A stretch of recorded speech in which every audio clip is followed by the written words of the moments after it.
Division champion Reds last night behind the right arm of Kevin Correa, and another solid performance throughout the lineup. It was the Bucs' third straight road series win to start the year, and the Pirates are back at 500.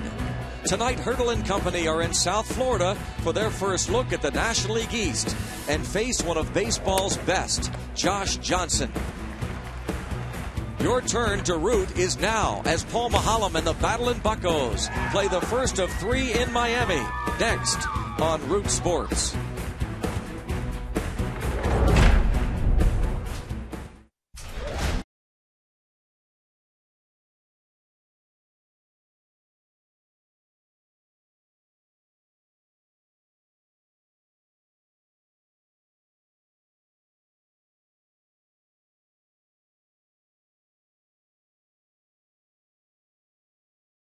And perfect conditions, really, in beautiful Miami, Florida, as the Pirates look to continue their winning road trip, the first of 3 against the always tough Florida Marlins. The Pirates and the Fish, game 1 of this 3-game series. Greg Brown along with John Wehner. Glad you could be with us tonight. Boy, we're glad things are way different this year as opposed to the 2010 campaign, John, where the Pirates struggled on the road. We'll talk about the differences in just a moment, but first let's talk about the pitching staff and the starters in particular. Kevin Correa, who went the distance last night against the Cincinnati Reds. He's much more than we could ever expect out of Kevin Correa. Coming over as a free agent has just been outstanding. Every start, he's gone deep in games. He's been efficient, and then he gets his second career complete game yesterday, and just good stuff. We got the big lead for him. He just started pounding the strike zone. A lot of sinkers, just going at guys and making them make contact. John, you saw that note too at the bottom there. Interesting to point out, the Pirates have 2 complete games this week. It's the first time since 1992 they've had at least 2 complete game wins in the month of April, and Correa just such a big part of that. Yeah, no question. He and Charlie Morton getting the ball and just being aggressive in the strike zone, and that's what's refreshing to see. This staff was a big question mark coming in, but so far so good. Everybody's been pretty good so far. Well, you have to like the new look lineup too that Clint Hurdle has thrown at you, right? He has moved Andrew McCutchen to that leadoff spot. Neil Walker hitting cleanup with Jose Tabata in the 2 spot of the order. And look what they did against the Cincinnati Reds. Now, these 3 guys have done nothing but impress since they've got to the big league level. And a little hiccup there for Andrew McCutchen in the homestand, but Clint Hurdle, he's not going to waste time. He's not going to wait around and just hope it works. He's going to switch things around, and boy, did it ever. McCutchen at top with Tabata at second, Walker in a cleanup spot. They just went into Cincinnati against a good club with a good starting staff and hit the ball well. The differences are truly astounding. If you look at last year, the Pirates won a total of 4 road series the entire year. They won a total of 17 games away from PNC Park. They're already 7-3 the first 10 games on the road this year. And it's been everything. It's been offense. It's been stringing hits together. It's been hitting the ball out of the ballpark. Great starting pitching. You know, all those were something we weren't getting a year ago on the road, but this year, so far, so good. All right, the Pirates testing. Yep, they will be tested tonight as they face one of the game's best in Josh Johnson. So Paul Mahallam will have to be at his best. The Buccos and the Florida Marlins, game 1 of the 3-game series.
game 1 of 3. Pirates and the Marlins. Bucks winning 3 of 4 in Cincinnati, and they look to continue their winning ways tonight. And we'll take a look at the pitching matchup. It's an interesting one. Left-hander Paul Maholm, an ERA of 2.33, but looking for his first win, John. But he's pitched pretty good baseball. Yeah, he's pitched really well. And on the road in the past, he's struggled, but had a great start against the Cubs at Wrigley Field. His first time out, pitched well at home.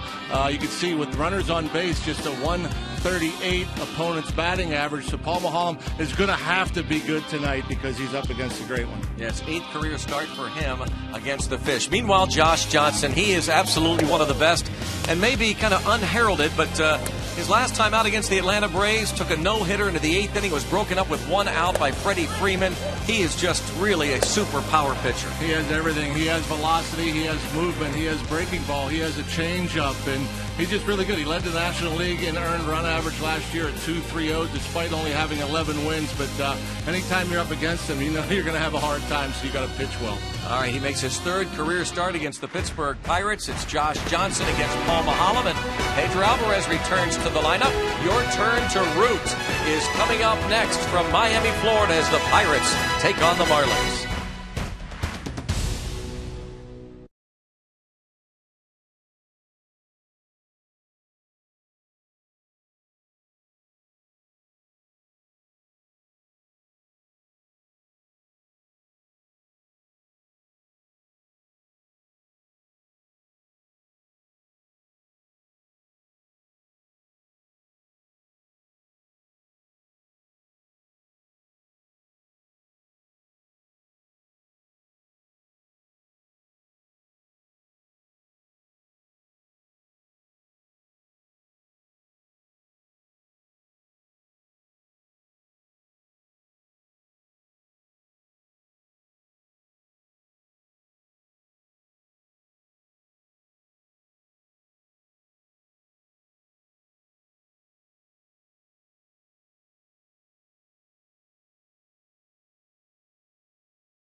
Victory last night over the Cincinnati Reds. He will watch now as Paul Maholm opposes Josh Johnson. And we'll take a look at the lineup for the Buccos. And here it is. Brought to you by Toyota moving forward. Andrew McCutchen, Jose Tabata with Lyle Overbay back in the 3 spot against the righty Johnson. Neil Walker hits cleanup. Garrett Jones in right. Ryan Domit, the switch-hitting catcher, hits 6th. Pedro Alvarez returns to the lineup. And it's Ronnie Cedeno and Paul Maholm. And one of the best in the game, Josh Johnson. Tough sledding for the Bucs offense today. You see, perfect 2-0, 135 ERA, 118. Just 8 hits allowed by Johnson so far this year in 20 innings of work. Strike 1 on McCutchen. And the breaking ball for a strike. Threw about 7 curveballs. That's a new twist to the arsenal of Josh Johnson. Threw those against the Braves 5 days ago. And that arsenal consists of 5 pitches. He has the fastball, he has a cut fastball, he has a slider, he has a curveball, he has a change. Fastball could touch 97, 98 at times. Dribbler, foul. Let's check out Rock's Tips to Win, brought to you by the Rivers Casino.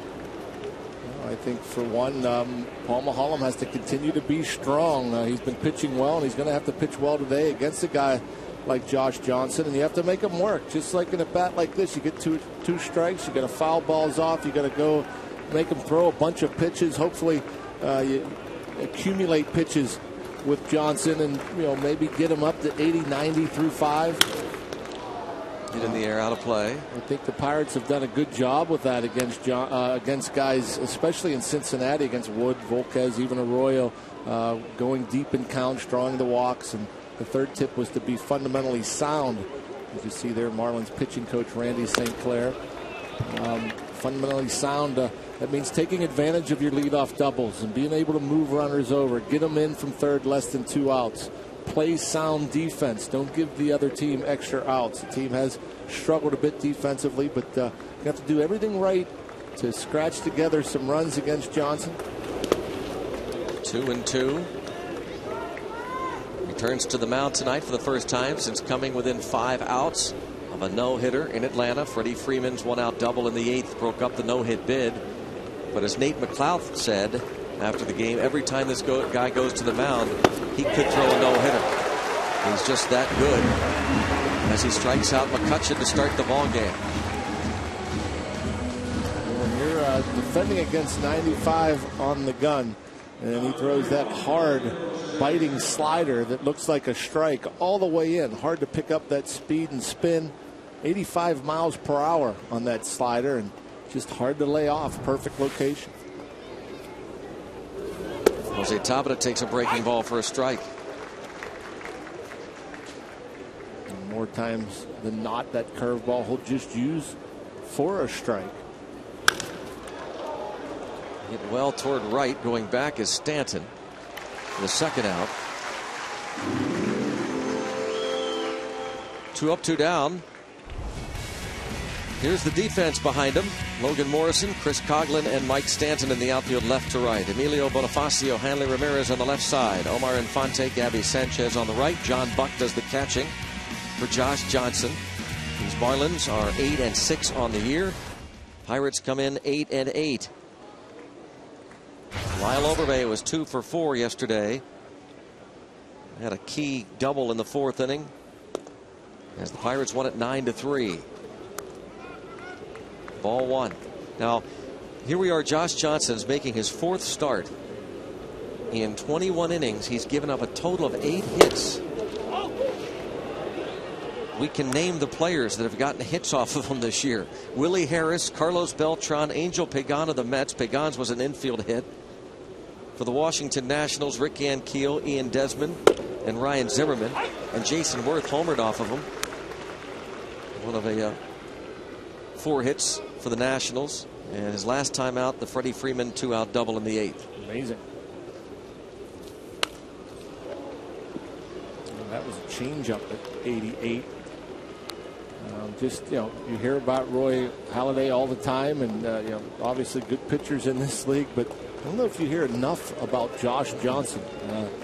Not a lot of run support last year, just 11 wins. Just missing 3 and 2. 28 starts, a 2.30 ERA. As that ball just cutting just off the inside corner. Chopped fair inside the bag. And 1, 2, 3 go the Buccos. We'll head to the bottom of the 1st. It's Paul Maholm's turn here in Miami.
Baseball on Root Sports is sponsored by Barrel Automotive.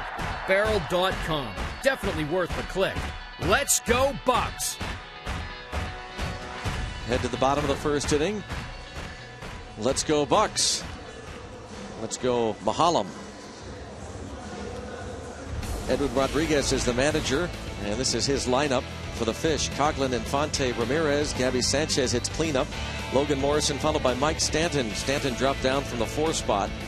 John Buck, Emilio Bonifacio, and Josh Johnson against the lefty Paul Mahalam. Mahalam, 3 good starts, 19 in the 3rd innings, just 17 hits. Just not a lot of run support for Paul. Offense has just scored 5 runs for him in his 3 starts, so he's 0-2 with that 2.33 ERA.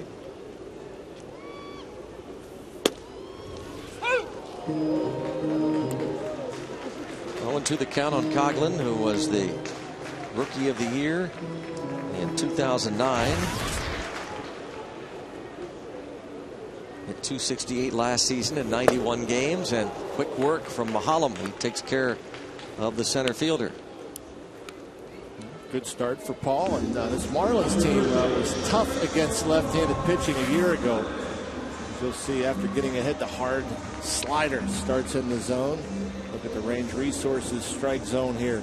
That pitch starting down the middle. Late break. Out in front was Coghlan. Omar Infante, the new second baseman, came over in the trade for Dan Ugla. Infante with 4 runs batted in. Led the Braves in batting last year. Hit .321 in All-Star. John was talking about how good the Marlins were against lefties last year. They were 34-15 against left-handed pitching last season. Just 1-4 this year. A ball and a strike on Infante. Mahalam makes his 8th career start against the Fish.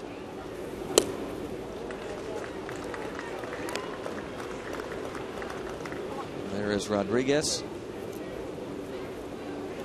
The Fish went 46-46 under this Puerto Rican-born skipper, first in Major League history, native of Puerto Rico.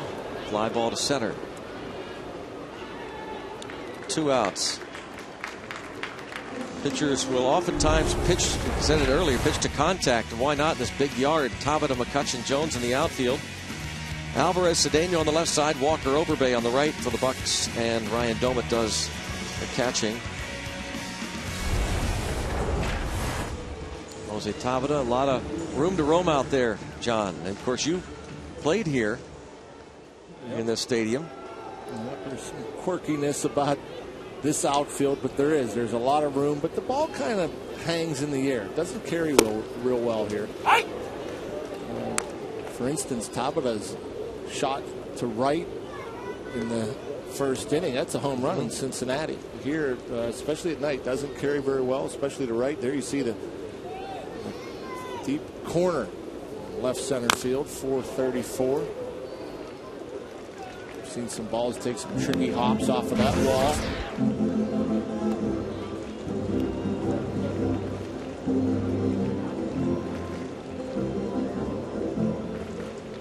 This team has some power.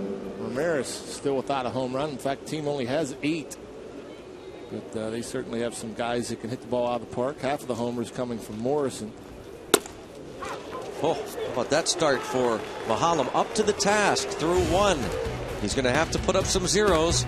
Pirates go back to work against Josh Johnson.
A staff ace.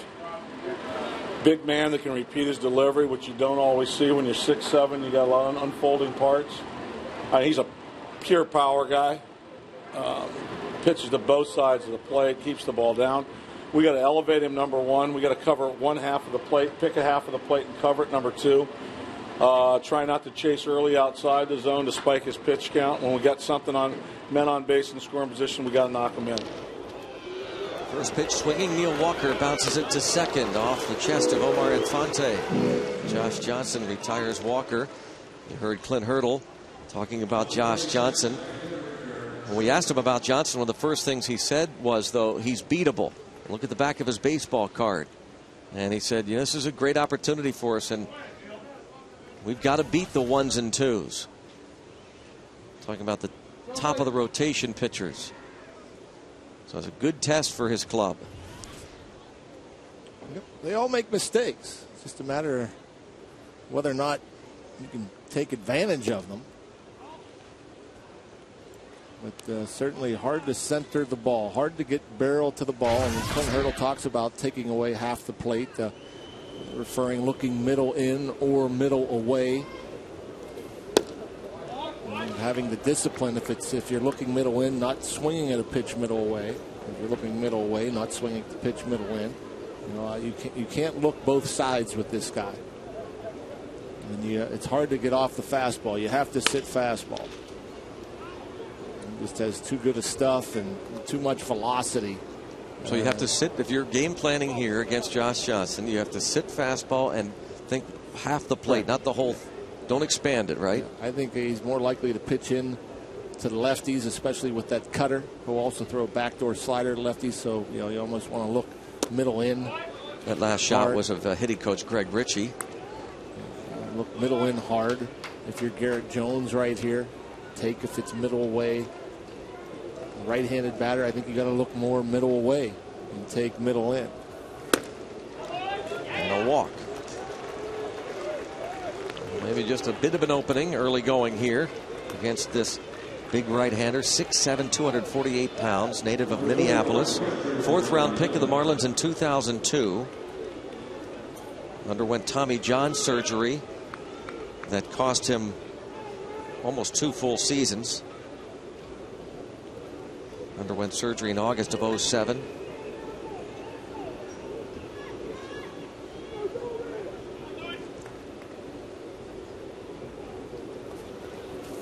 Doman bunts the ball as they had that shift on, much like the Brewers.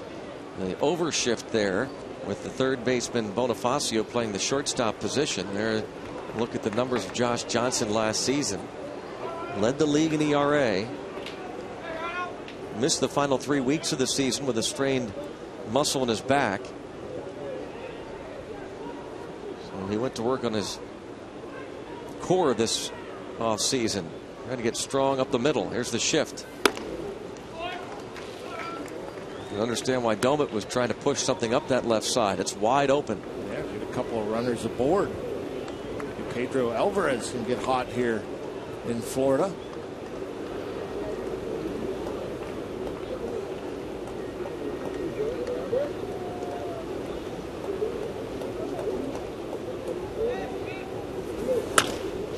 Hit the other way. Caught by Morrison. Logan Morrison makes the play on the fly ball to shallow left by Domet. Second out.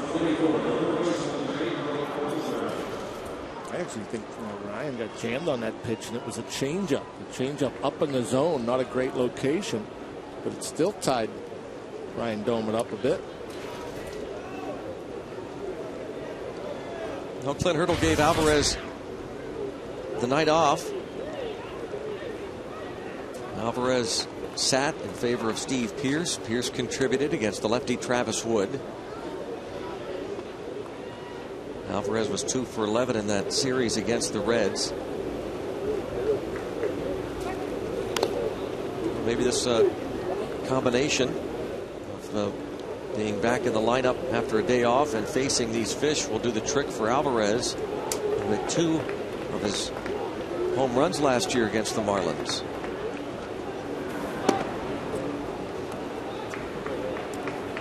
and had a 5 RBI game back on September 30th last season. In fact, he and Mike Stanton each had 5 RBIs. It was the 3rd time since 1920 that each club had a rookie with 5 RBIs in a game. Both showcasing their talent. Strike ball on Alvarez. He's going to get hot. See this 1-0 fastball and right there on the outside corner at the knees. So, I mean, he has power stuff, but finesse location at times. Speak of the devil right there. I mean, it's amazing. And then, this is an off-speed pitch, a changeup. So he got a call on that one from home plate umpire Todd Kitchener. It's 1 ball and 2 strikes. It's amazing as this guy Johnson finished 4th on his team in wins. Just 11 wins. Nolasco had 14. Sanchez had 13. Volstad 12. We mentioned Todd Kitchener, the home plate umpire. At first base, it's Jerry Davis. Sam Holbrook at second. And Greg Gibson, the third base umpire. Yeah, you look at Nolasco. He had 14 wins. His ERA almost double Johnson's. 4.51.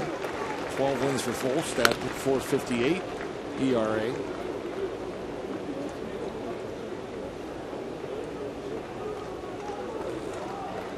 Two outs, a man on, a 1-2 count.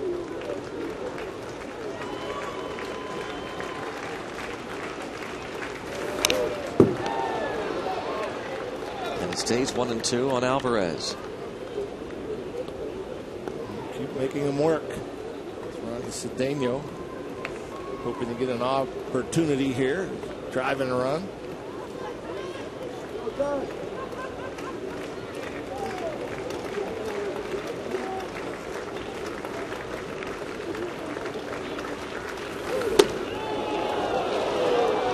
Two and two. Last year, Alvarez had 16 home runs after his call up from AAA Indy. Called up June the 16th. 2 of those 16 home runs hit against the Fish. Johnson doesn't give up many.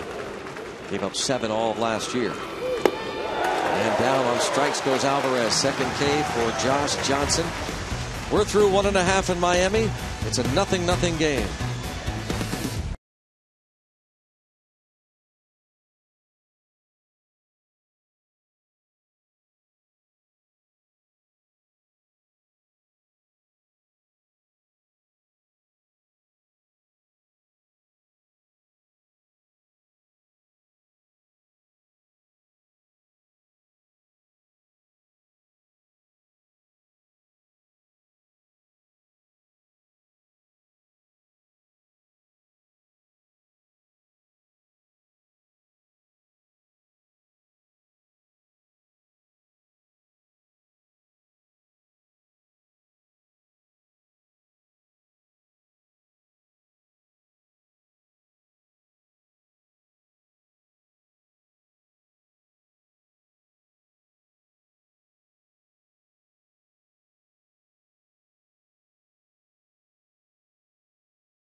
At-Bat 11 app for your iPhone, iPad, Android, or BlackBerry. Get live audio, pitch-by-pitch tracking, video highlights, and more. Text at-bat to 31826 or visit Pirates.com for details. Mahalem a 1-2-3 first. Now faces Gabby Sanchez to start the second for the Marlins. Hitting .340. Going back to last year, he's reached base safely in 18 straight games. It's the best active streak going in the league as this ball's popped up to right. 4 up and 4 down for Mahalem. Garrett Jones makes the easy play, brings up Logan Morrison. Mahalem 7 innings his last time out against the Milwaukee Brewers. 2 runs, 4 hits. A no decision in his first start. That was game 2 of the season at Wrigley. He pitched 6 2/3 innings of 5-hit shutout ball against the Cubs, and then lost that home opener at PNC Park to the Rockies. 47 wins, 61 losses in his career. You look at the line against the Brewers.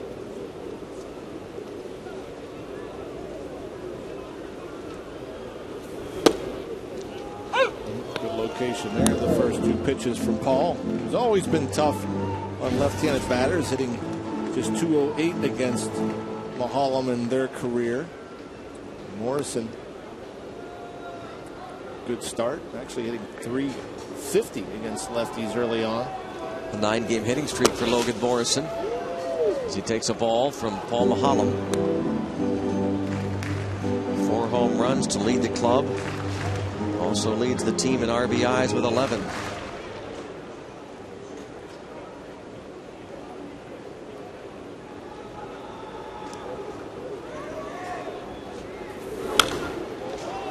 Popped up out of play. It's an interesting battle here because of the good numbers that Morrison has against lefties, and as John points out, Mahalem historically has been tough against left-handed batters. Last year they hit just .231 against him. 2 years ago, left-handed batters hit only .182 against Mahalem. Like the last pitch, after getting a hit 1 and 2, coming in with the fastball against the lefty, keeping them honest, go away with the breaker. And bounce towards short, backhanded by Cedeno on to first for the second out of this second inning.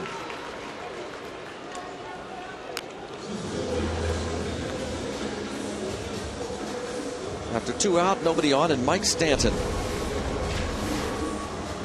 Is this a sophomore slump? Well, he's really struggling early on.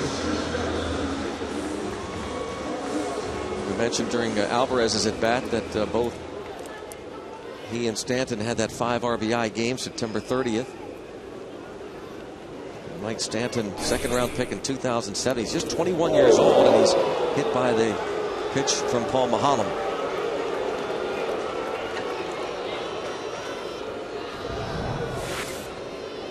Paul Mahalem trying to go inside. A little too far inside, hitting him behind the left calf.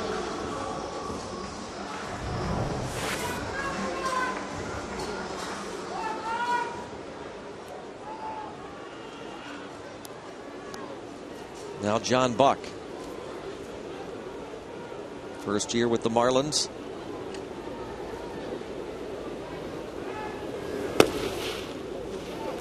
Off speed, misses away.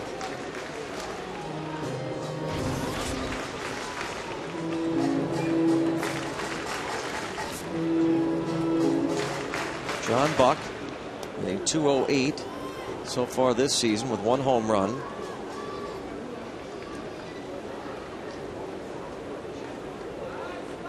Morrison checking on his foot or his ankle. Shot, oh man, knocked down, stumbling as Mahalem scrambles to get it, and they will not attempt a throw as Doman ended up with a baseball. Mahalem crawled toward the ball after he knocked it down. Sounded like it got all glove, fortunately.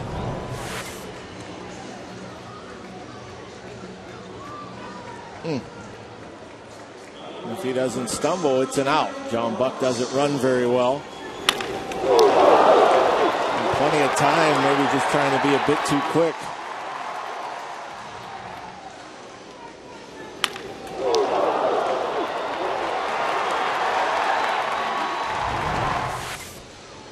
So a base hit has runners at first and second for Emilio Bonifacio.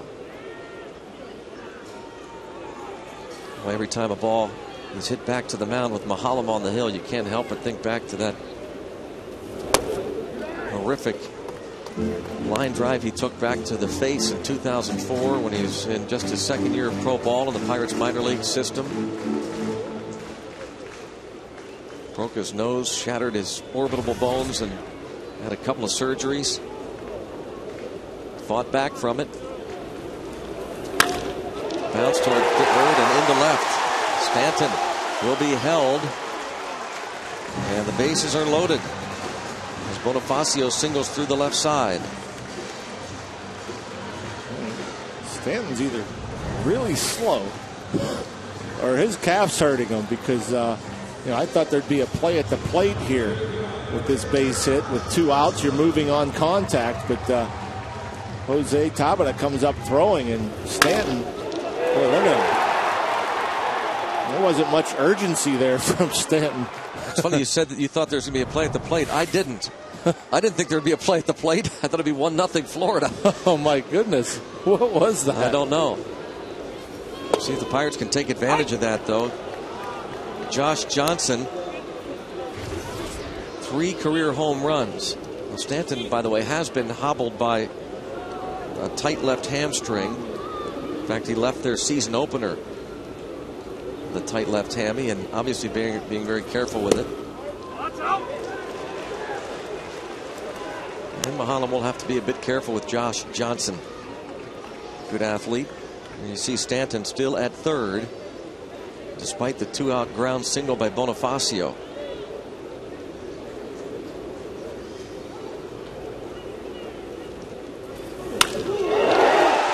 And Josh Johnson singles in Stanton. John Buckwave to the plate. He scores. 2-run single for the pitcher, Josh Johnson.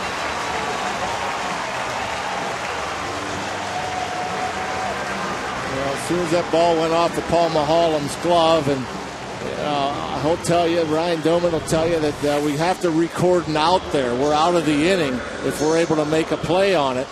And now Paul Mahalam throws 3 straight breaking balls about in the same location as you saw there in Range Resources strike zone. And Greg, you mentioned it, a good athlete. Even the pitcher Johnson looked like he was sitting on that breaking ball out there and put a good swing on it.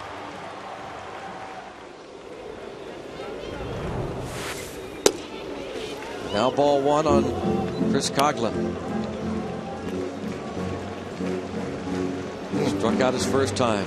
2 quick outs for Paul Mahalam. You think that the inning's over with? Unfortunate, because you can't give this team many runs. Not tonight.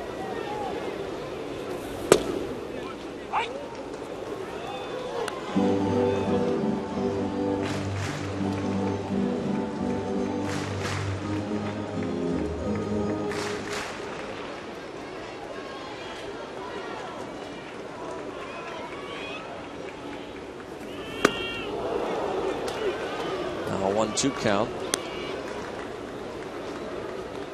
I'm not sure if that was a fastball. The velocity was just 84 or so, 84 up.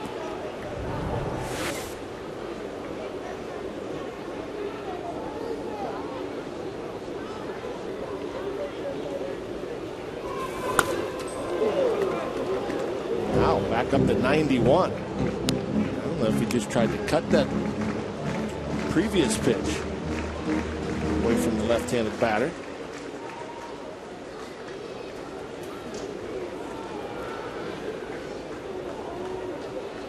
Boy, how that pays off for the Marlins. Have to hold up the runner at third with the pitcher coming up. You know, that's the thing. That's why there's no question in my mind that they're going to send Stanton home on that base hit from Bonifacio.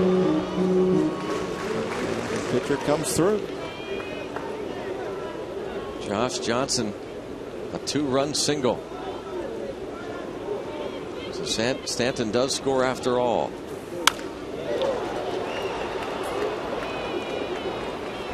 It stays 2-2.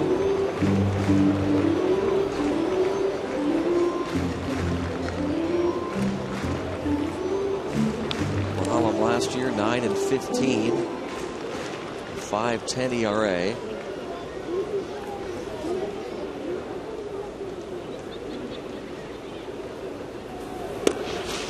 Full count. It's just weird how things turn in baseball, you know.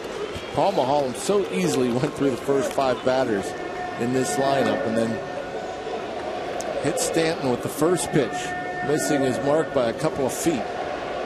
Then he gets a comebacker that looks like the inning was going to be down. He slips and now struggling to get out of it. And Coughlin offers at that breaking ball for strike 3, but Florida Marlins scored twice.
We're going to make your day.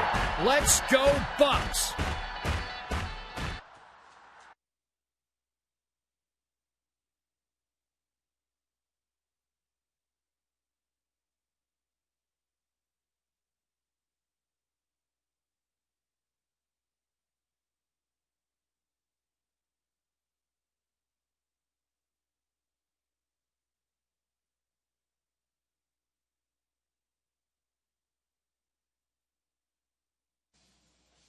Pittsburgh Pirates baseball on Root Sports is sponsored by Day Automotive.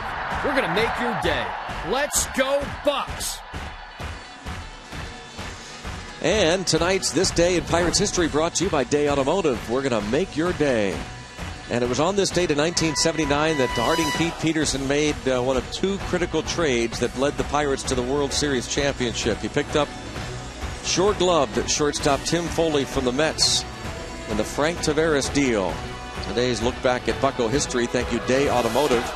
Taveras, very talented, very athletic, but very erratic. Just was inconsistent at that shortstop position, and the Pirates felt like they needed someone not as talented, somebody who could make every routine play. And Tim Foley was not only great defensively, but really had a fine offensive year that season in 1979. Of course, the other piece of that puzzle was acquiring Bill Madlock in 1979.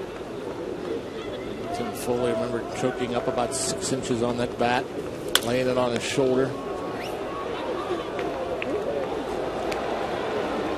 Good fundamental player.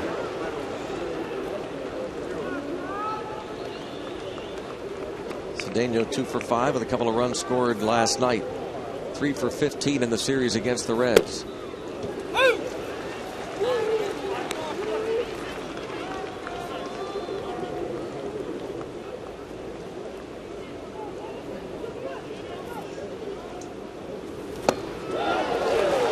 There he goes. Check out the AGH Sports Medicine injury update. Ross Ollendorf, that strained right shoulder, continues to exercise his way back, and hopefully he says he'll be back in a month or so. Our injury update thanks to our friends at Allegheny General Hospital Sports Medicine, official medical provider of the Pittsburgh Pirates.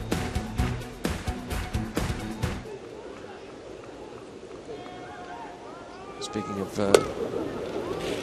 pitchers who are trying to make their way back, I understand that Jose Ascanio is going to be moving up to AAA Indianapolis. Get some work in. And Kevin Hart was with the team today, driving over from Bradenton.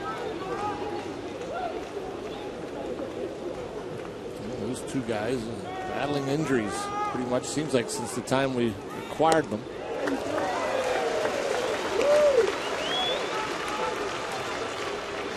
Three straight strikeouts. Now Andrew McCutchen. We check out our PNC achievement.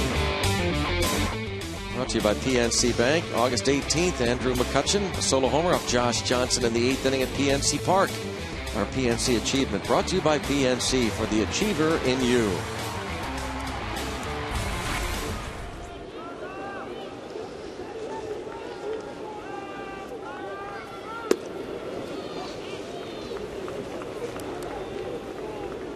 McCutchen with 2 outs, nobody on. That's 4 strikeouts for Josh Johnson. Josh Johnson has thrown no hit ball through at least 6 innings in 2 of his first 3 starts. Willie Harris doubled off of him to start the 7th inning opening day. It's amazing. It's just the command for a guy that has such a good arm. Just missing on the plate, missing or just catching the corner for strike 1 on McCutchen, just missing for ball 2. Then he takes a little off, kind of tightens up the slider there at 87. But for the most part, down in the zone, and like I mentioned, we'll throw 5 different pitches.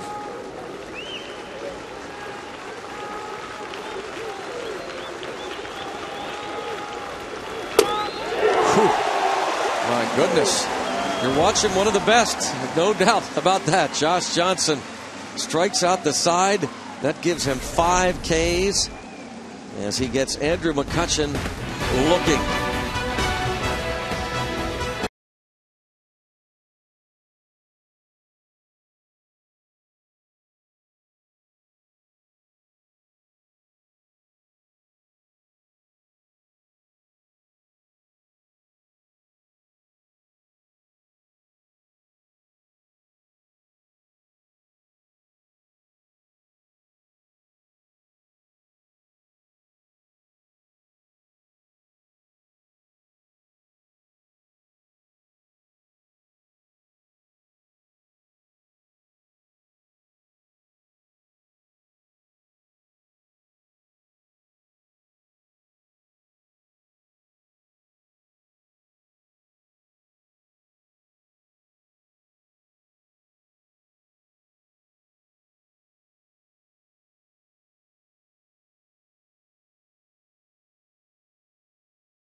Omar Infante leads off, and showing bunt takes a strike from Paul Mahalam.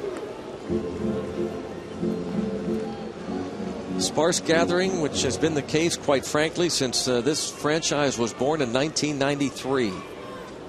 They are going to move into a new yard next season, so this will be it. No matter what you call this place for baseball, Joe Robbie Stadium, Pro Player, Sun Life. There's a look at the new yard near the old Orange Bowl.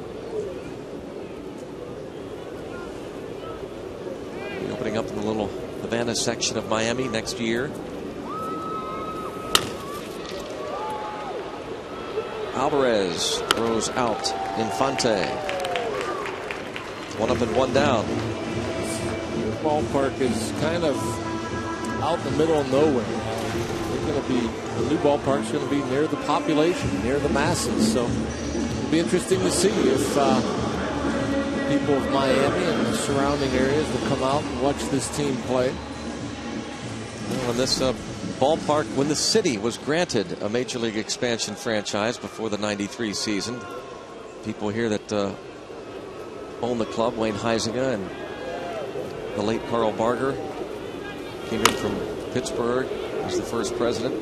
Convinced the expansion committee that this place, this football stadium, would be a perfect baseball park in the summer, and that the population would be large enough that they would draw here. That's what apparently convinced baseball that this would be a good baseball town. They drew 3 million here the first year of this franchise in 1993. And that was obviously the largest attendance season. They had world championships in '97 and 2003. They drew 2.3 in '97. Second largest attendance figure in this franchise's history. But really haven't approached 2 million since. Even that World Series season of 2003, they drew 1.3 for a World Series team. 1,300,000 in 2003. They had the tarps over the upper deck through much of the ballpark in '97, and even through the first 2 rounds of the playoffs, they left the tarps on, and they were fearful that there'd be a bunch of empty seats, so they decided to take the tarps off for the World Series and sell tickets for $25 a piece, and they snapped them up in no time. Ball 4 on Hanley Ramirez. Well, they thought Hanley Ramirez was a big part of getting really this new ballpark. They signed him to a long-term deal a couple of years ago, the face of the franchise. And this retractable roof, they figure, will draw them in. And they'll begin play there next season. Opening day 2012. Actual footage there of the new stadium for the Florida Marlins beginning next year. And one thing that this particular building has that I didn't see there in that video was parking. It didn't look like there was anywhere to park. Where are they going to park?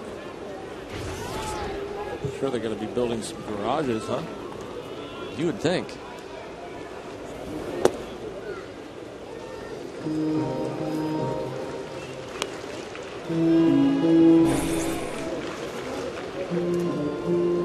The new stadium. You have to wonder how often are they going to have the roof open. It's hot down here all the time. Yeah. Threat of rain a lot of the time. Well, they went back and forth for years. Local politicians, the state, who was going to pay for it.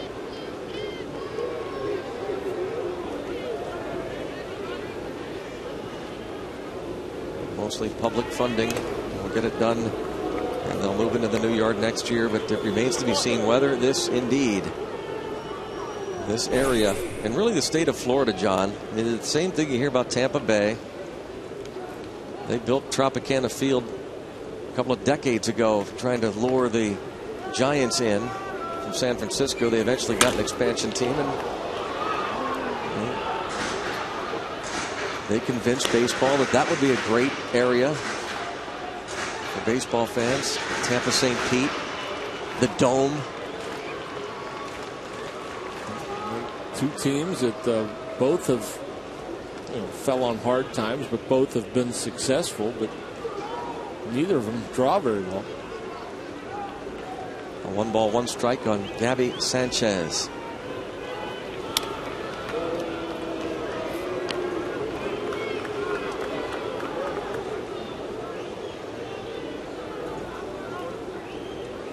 One ball, 1 strike count, 1 away.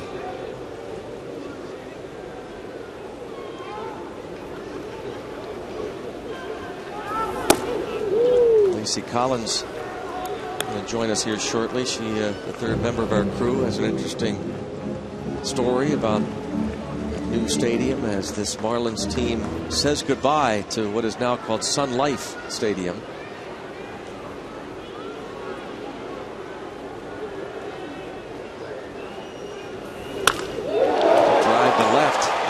Tabata right at the wall, makes a nice catch.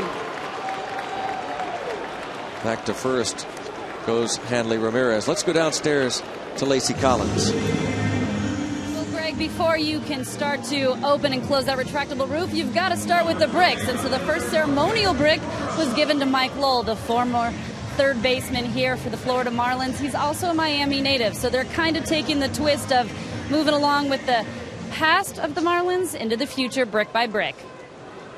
All right, Lacey, thank you. As she mentioned Mike Lowell, it's interesting that Mike Lowell was the guy that was dealt, one of the big name players dealt to the Boston Red Sox.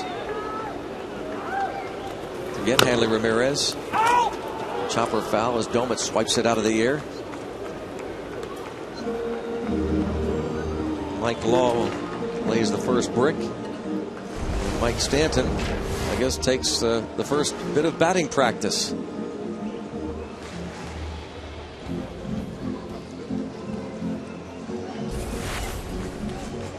There's a bomb. The bomb.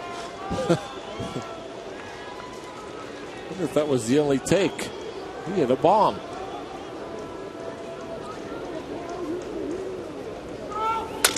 Broken bat pop up to center. Drops for a hit. Ramirez winds up at third. Logan Morrison extends his hitting streak to 10 straight games.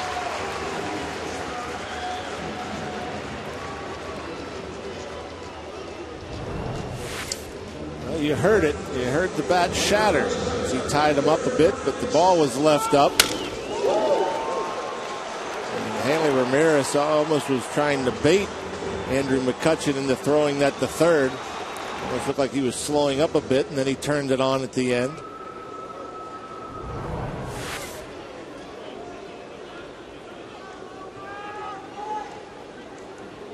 Brings up Stanton.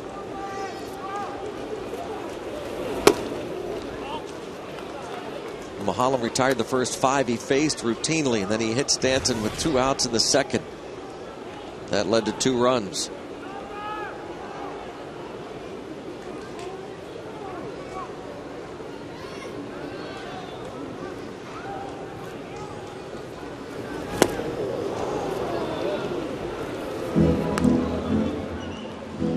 One and one. You can see a big man, Mike Stanton. Listed at 6'5", 248. He's just 21 years old.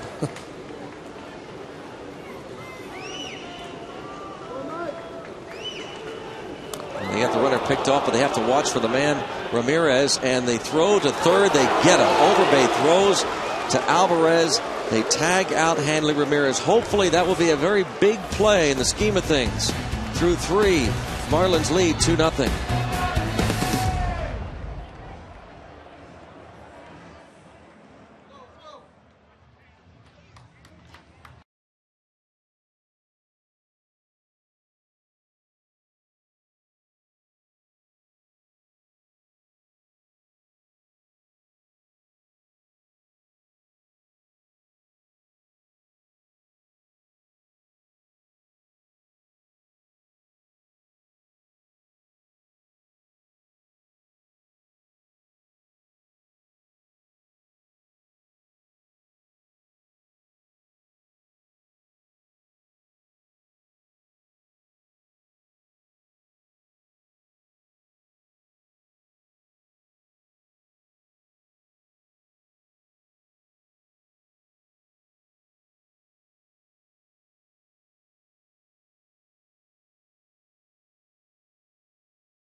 Hanley Ramirez, Paul Mahalam, the pickoff of Logan Morrison, caught in the rundown, and then Overbay Throws across the diamond, and they tag out Hanley Ramirez, caught stealing.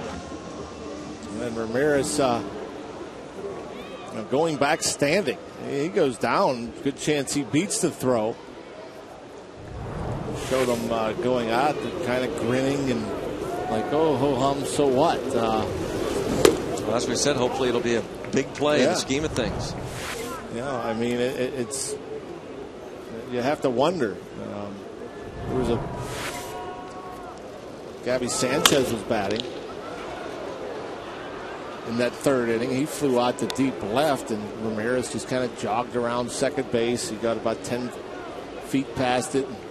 And he had to scurry and get back. But even in the first to third, looked like he was jogging. And he's had his issues down here. Who could forget last year that issue that maybe led to the firing of Freddie Gonzalez, now the current manager of the Atlanta Braves.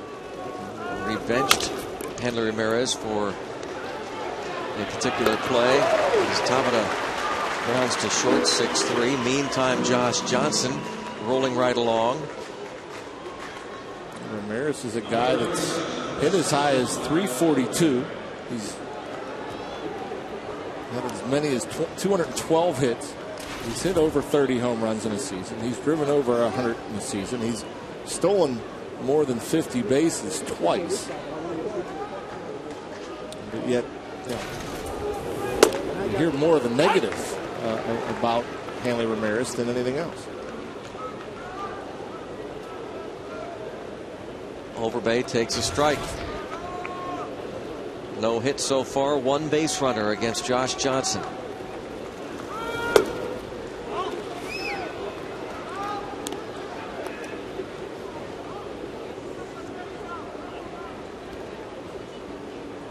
This is the third career appearance for Johnson against Pittsburgh.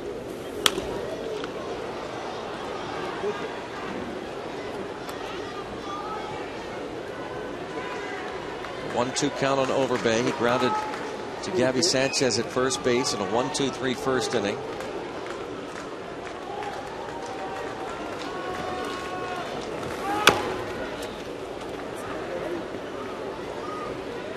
It stays 1-2. What a weird way for that ball to bounce. That looked like it was bounced over Lau Overbay's head. Tapper at the plate.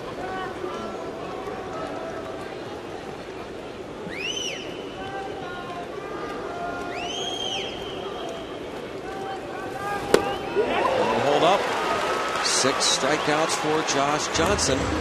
2 outs in the fourth. Hard slider starting on the inside corner. And again, by the time Overbay realized it was a slider, it was too late. He had committed thinking it was the fastball.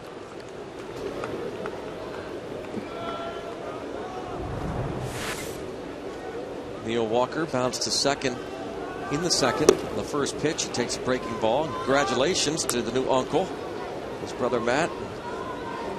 Matt's wife Julie celebrating the birth of Drew Patrick Walker. Neil wanted us to be certain to congratulate Matt and Julie on the birth of Drew Patrick Walker. So now Ryan has a younger brother. Very close-knit family.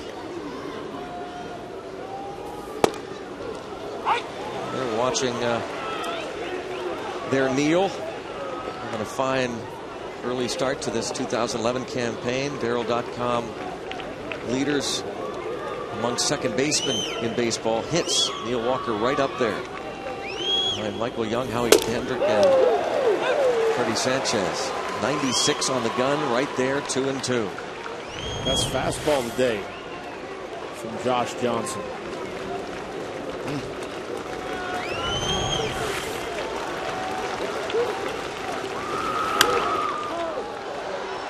Headed toward the seats.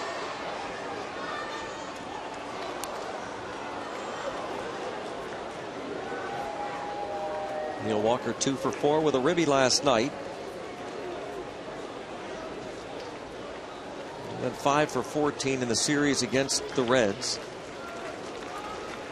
Hit his third home run on Friday night. now 3-2. His brother Matt was a good athlete. His whole family was athletes.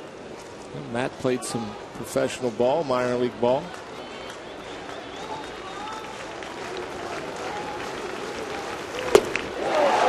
Seven strikeouts for Josh Johnson. This guy is the real deal. He has a 2-0 lead as we head to the bottom of the fourth.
Subscribers from the Shenandoah area, Schuylkill County. Thanks for rooting on your Pittsburgh Pirates. All of us at Root Sports and the Pirates appreciate your support. Let's go Bucks. Beautiful area, Schuylkill County. And the cheerleaders here in Miami, the Mermaids. Paul Mahalam delivers foul.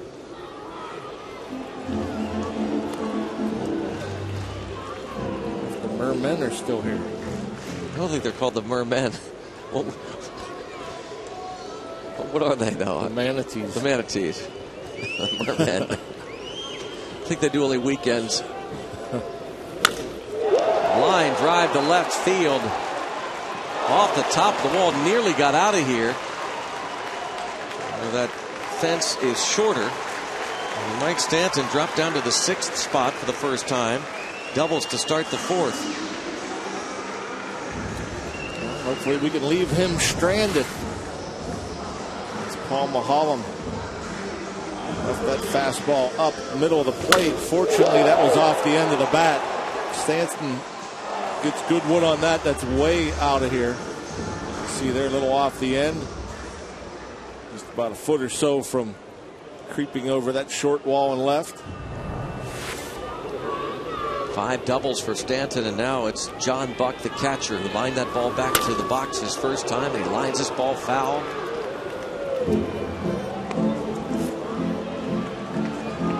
They went through a number of catchers here for a few seasons, deciding to spend some money on John Buck, signed him to a 3-year, $18 million contract.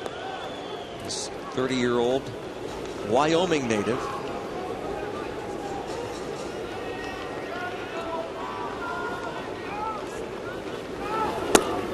He was once involved in a trade for Carlos Beltran. He and Octavio Dotel went from the Astros to the Royals. That's when Houston got Beltran in June of 2004. When Beltran, for most of America, arrived. Didn't see a whole lot of him when he was in Kansas City. But had a great postseason for the Astros. Cashed in with the Mets.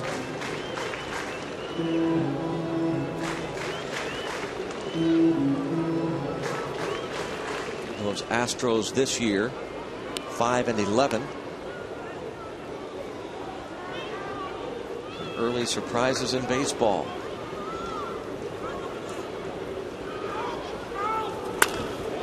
Hit hard the other way, and that is trouble. John Buck, drive in Stanton. That's a double to right. His 9th ribby, and a 3-0 lead for the Marlins.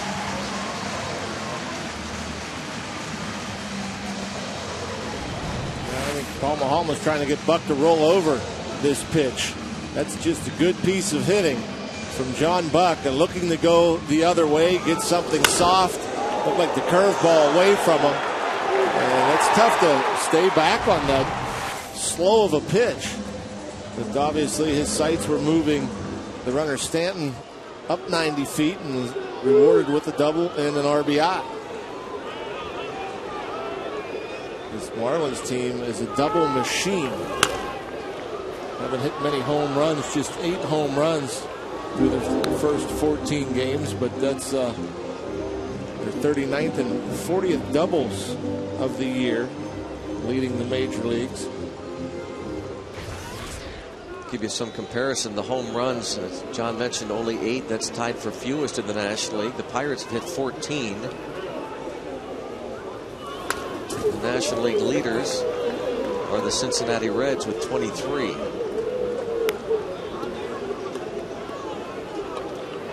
There again, Edwin Rodriguez. His Marlins looking to go 9-6 to start this season.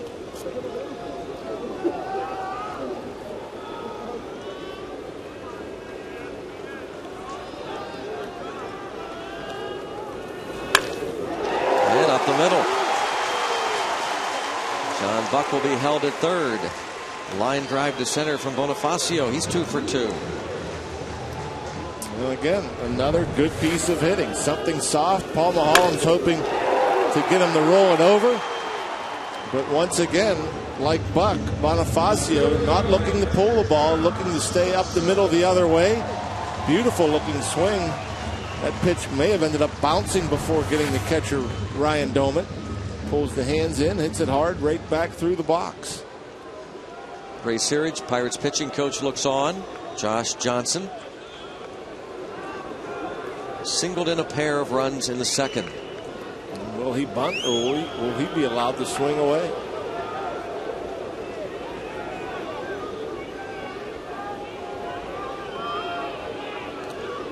Snap throw to first. Most pitchers in this situation will be called on to sacrifice, not a squeeze, but just move that runner first up 90 feet. Does square there, so the Pirates, if they went on a hunting expedition, found out. The trivia question brought to you by AT Mobility. Josh Johnson took a no-hitter into the 8th inning his last start. Who are the 4 pitchers that have thrown no-nos for the Marlins? 4 no-hitters already. This franchise, the inception of 1993. It's amazing considering the Mets have never thrown. Yeah. The Padres, I don't think have either. Yeah. Well, let's see. How about Ricky Nolasco? All bunted. And Alvarez throws to first.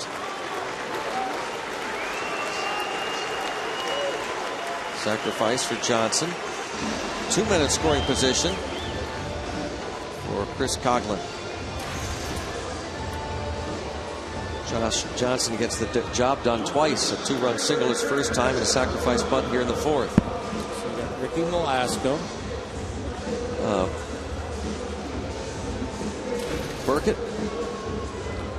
Burkett, I don't believe, is one of them. Brown. Kevin Brown. Brown. Did Dontrell Willis throw one? Nope. Do you know them? Do you know the answer?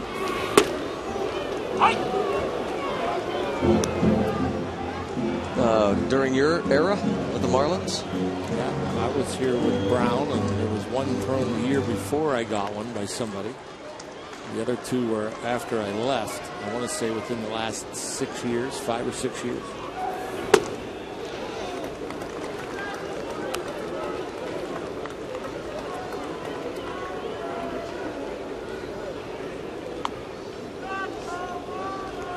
Infield in halfway, trailing 3-0.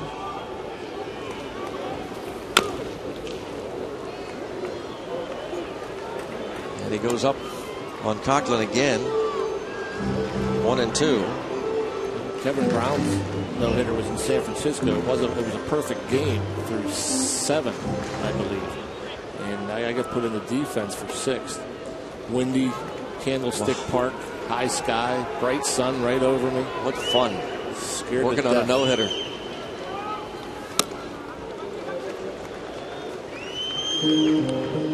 I got one. Bonds hit a fly ball to left. It's the only play I got. But he hit a batter. I mean, he hit Marvin Bernard, I think, in the top of the, or the bottom of the 8th inning, or bottom of the 7th or 8th, that broke up the perfect game. So you went in for defense to play left? Yeah. Who was the left fielder? Jim Eisenman. 3-2 now. The funny thing is, I remember how shallow I played Bonds. 99, I would have probably played him about 60 feet deeper. This was 97? 97.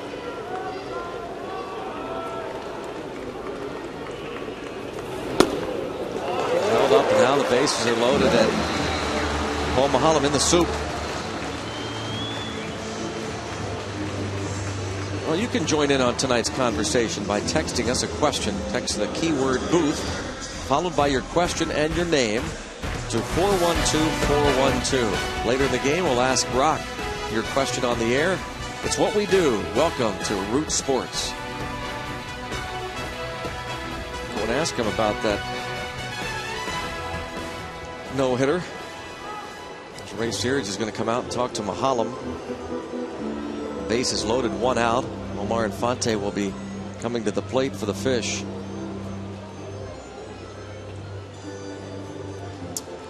He's going to give the bullpen some time to loosen up. Maholm struggling here. Mike Crotta loosening. Started of this game, Maholm looked like he had great stuff. First 5 batters, got through it easily. Then he hit Mike Stanton with 2 outs, and man, he just has struggled ever since. Really, he's only retired 2 batters since that time. And ball 1 on Infante, who's flied to center and grounded to third.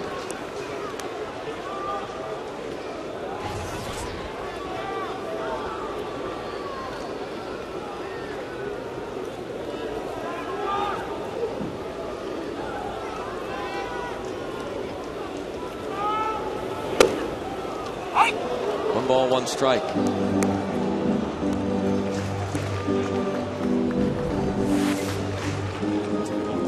Strike zone here. Right at the knees.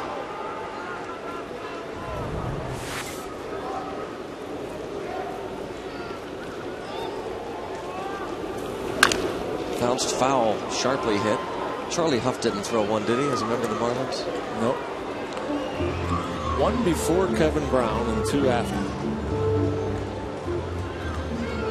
There's Charlie.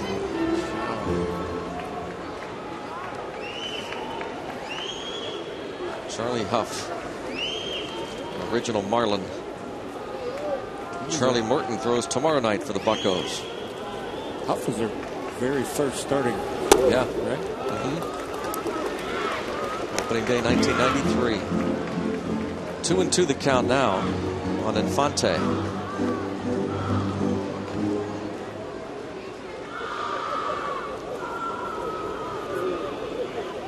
Did Beckett throw one as a Marlin?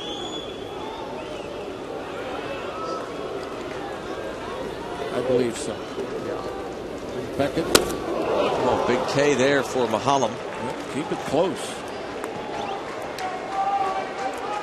It's Omar Infante. No, not Beckett. Not Beckett. No.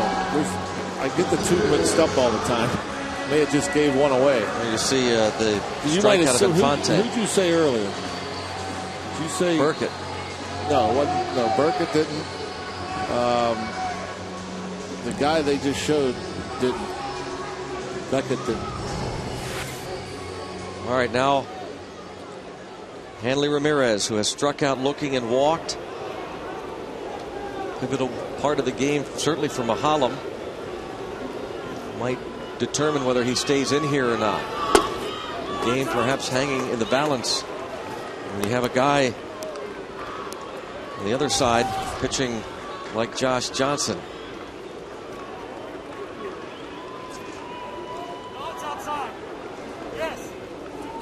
You heard the home plate umpire Todd Tichenor say it was outside as the Pirate bench was asking where that pitch was. Clint Hurdle has admitted that when you're a younger guy, you're not going to get the calls. The more experienced player gets, he said, just the facts.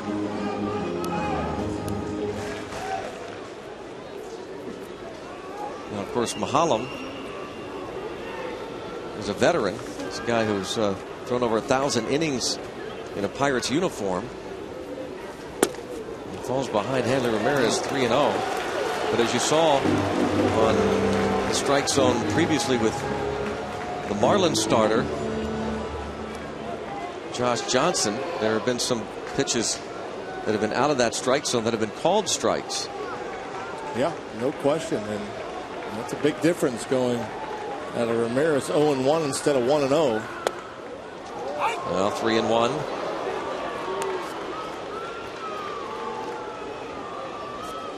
Six for 17 lifetime against Mahalam. We're still in the ball game. Just a 3-0 game. A huge at bat here. Big pitch coming from Paul Mahalam.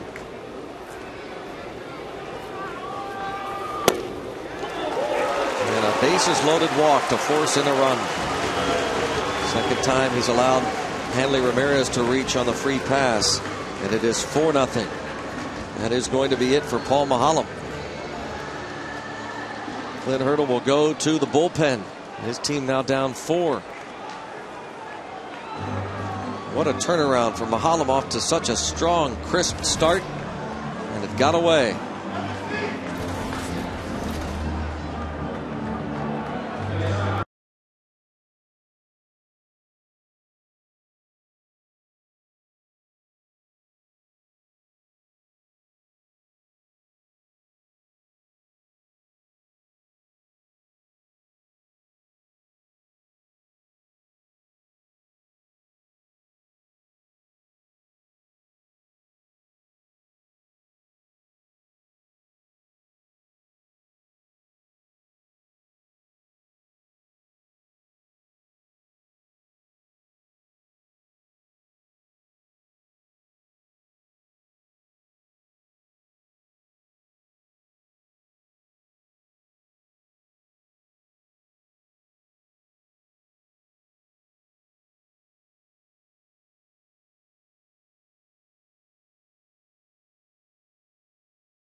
A comeback.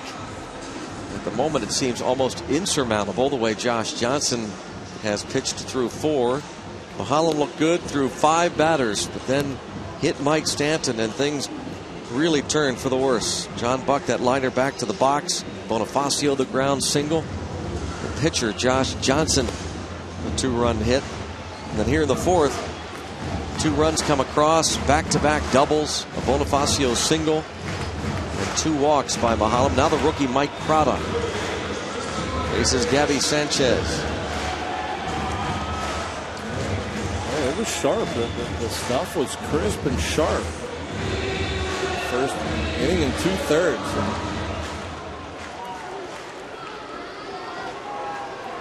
Hit batter, 3 walks. Certainly a couple of them have hurt. See if Mike Crotty can get out of this situation. Pop up, shallow right, coming on. It's Jones. It drops, and 2 will come across. A base hit for Gabby Sanchez brings home Bonifacio and Coughlin, and Ramirez moves to third.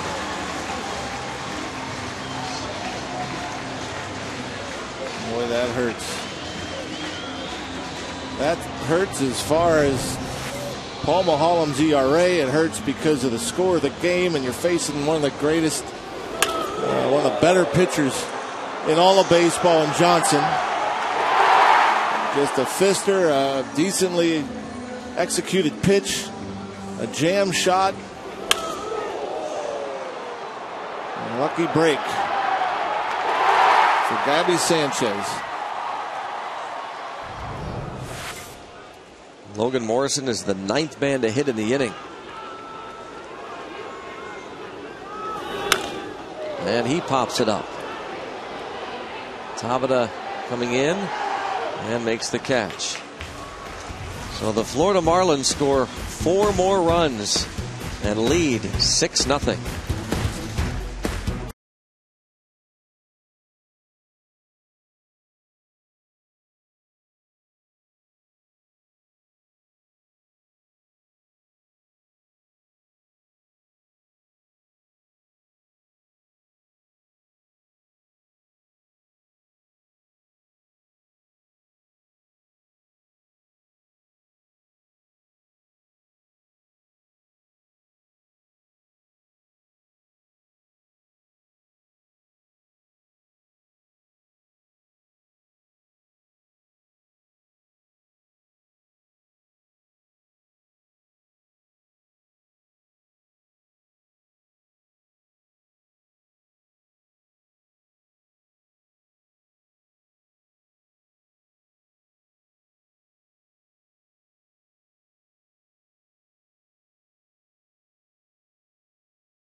Their first hit. They've had 1 base runner against Josh Johnson. That was a 1-out walk to Garrett Jones. He has struck out 7, John. Yeah, I mean, you watch these pitches too. Just so many pitches that he starts in the strike zone. He gets guys swinging over him as they break out of the strike zone. Down in the zone, you see all these marks and where they're located. I mean, he just doesn't leave many in the middle. And they're right there, Andrew McCutchen. A questionable called 3rd strike, but he gets Overbay to swing over, and that's a 3-2 breaker to Neil Walker. But total command, the velocity, the movement, just the aggressiveness. Pretty good stuff. 22 strikeouts. His last 3 games, he has struck out 6 of the last 7 Pirate batters.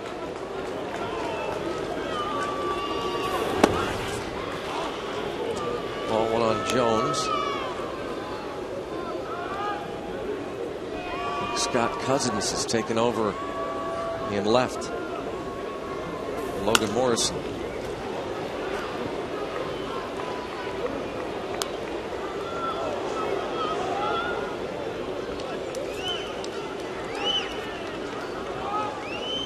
Showed you Logan Morrison looked as though he had maybe twisted an ankle in his first at bat.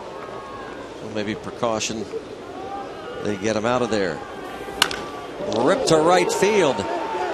And that'll take care of the no-hitter. Jones puts on the brakes wisely. Scurries back.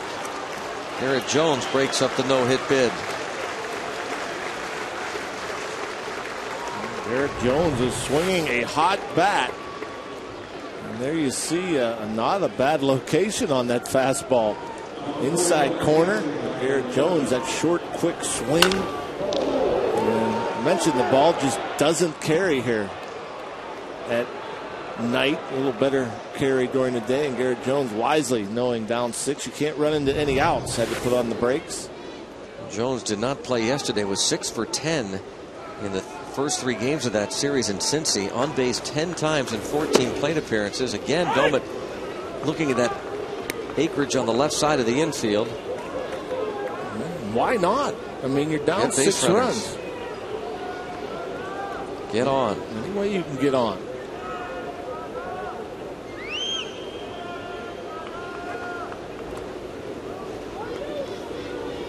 Well, John, what difficulty does Johnson pose if you're Domet in trying to bunt up that left side? The velocity, the movement, the breaking ball. I mean, it's tough to hit, and I imagine it would be tough to bunt as well, especially for a guy like Ryan Domet. Although that particular pitch may have been the easiest pitch for him to bunt, the fastball out over the plate.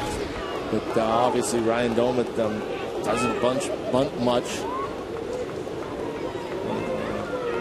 Rarely sacrifices, let alone trying to bunt for a hit.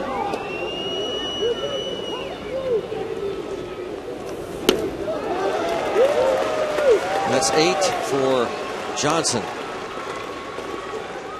We're talking no hitters. The AT Mobility trivia question. He took a no-no into the 8th inning his last start. Who are the 4 pitchers that have thrown no hitters for the Marlins? Al Leiter. That's the one I couldn't remember. Kevin Brown, A.J. Burnett. So you said Beckett and Barquette. Anibal Sanchez. I think I said Nolasco. Yeah, you did. I got one right. But thanks for saying I was right in like 3 of them there, John. Made me feel better. The Burnett one, I always get Beckett and Burnett mixed up. But I knew it was A.J. Well, it's pretty impressive. It just tells you that's why you can never really count the Marlins out almost any year. They have done tremendous work putting a solid pitching staff together every season. Daniel McCutchen loosens for Pittsburgh. Crowder comes into the game. If we get to the pitcher's spot, obviously there would be a pinch hitter. Oh, what a play there by Sanchez. He turns a hard smash into a double play as Johnson gets over to cover. Man, nothing going right. Just a bullet from Pedro, and nice little pick, and after he picks it, routine from there.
is sponsored by Toyota. Buy right the first time and save more. Visit your local Toyota dealer for details. And by AT&T. Let's go Bucks! Here in Miami, it's been all Marlins. 6-0 lead for the Fish. Mike Crotta faces Mike Stanton, who has been hit by a pitch and a ball off the wall in left.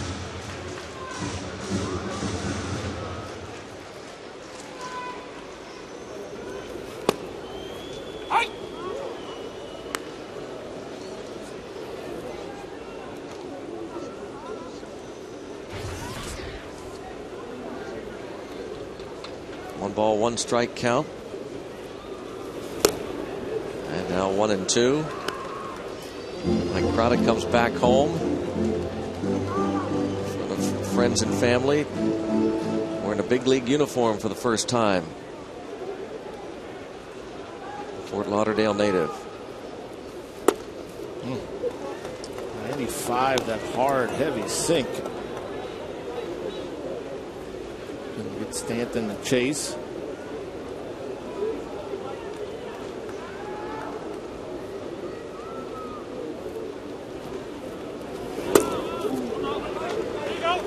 Quick appeal? No. I don't know. For a rookie pitcher, I don't know how many guys I've seen come in to the big leagues as a rookie. As you'll see the side angle, nowhere close to going. Come in with a rookie pitcher coming in with one pitch basically, other than Tim Wakefield. You know, yeah, really just man, the sinker's that good, enough velocity, enough movement to just come in there and not spin anything, just throw sinker after sinker. Watch the movement of that ball breaking down and in on the inside edge. Stanton nowhere close to putting that ball in play. Good look there. Mike Crotta gets a strikeout. There's John Buck.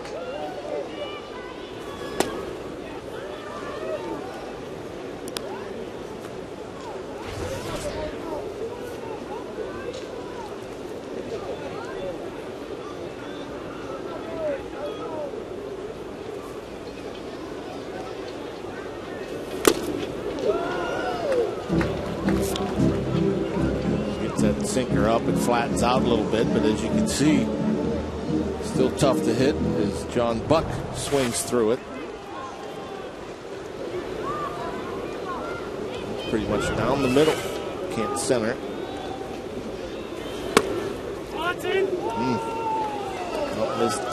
Not missing by much. Pitch we've seen Johnson get earlier in this ball game against Andrew McCutchen.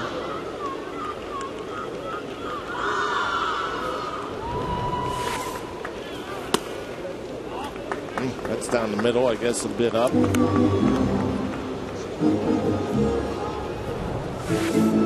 what the strike zone says. Not up. Goes back to what we were saying, I guess. What Clint Hurdle was saying. Yeah. Now 3-2 on John Buck. Crotta from Florida Atlantic University in Boca Raton, Florida. Made the club out of spring training, starting exclusively in his minor league career, now out of the bullpen in the big leagues. Back-to-back strikeouts. Let's go back downstairs to Lacey Collins. More on Mike Crotta. Well, Greg, as you mentioned, this is his first time in a baseball uniform in this stadium, but he's been coming to Dolphin games with his dad since he was 6, and actually says he was at one of the '97 World Series games. Can't remember which one, but he was 13. And you just mentioned his playing days at Florida Atlantic. I asked him if he had a favorite food spot, and he said Spiffy's gas station for the best Cuban cheesesteak there is. Kind of makes me think of the National Lampoon's Vacation when you're thinking, I'm so hungry I could eat a sandwich from a gas station. Good call, Lacey. Pitch is taken for a ball to Bonifacio. Mike Crotta hungry for another strikeout, perhaps. Gets 2 to start the 5th inning. Well, it must be something, though, to come back home, first time in the big leagues. Yeah, I mean, it's always a thrill. I mean, obviously getting to the big leagues is the ultimate thrill. And getting the pitch in front of family and friends. Bounced to short, backhanded nicely. Cedeno has to hurry, and the nice little pick at the other end by Overbay to retire Bonifacio. So a 1-2-3 fifth for the hometown kid, Mike Prada.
Well, Jeffrey Loria, the owner of the Florida Marlins, passed a note on. He saw our question, AT&T mobility question. He took a shot at the question, which was the no-hitters thrown by the Marlins over the years. A.J. Burnett, Anibal Sanchez, Al Leiter, and Kevin Brown. This is the one he threw in 1997.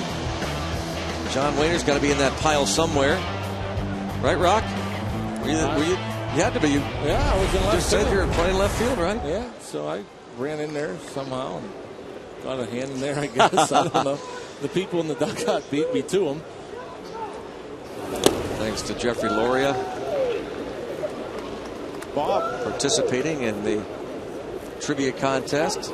Bob says my arm was in there. He saw my arm.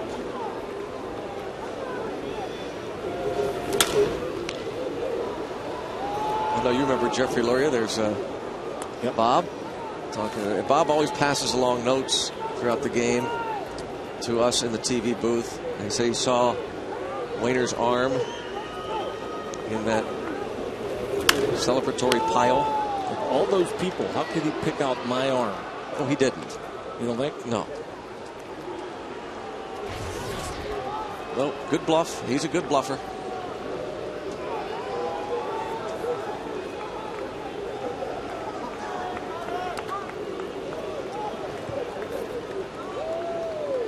One ball, 2 strikes on Cedeno.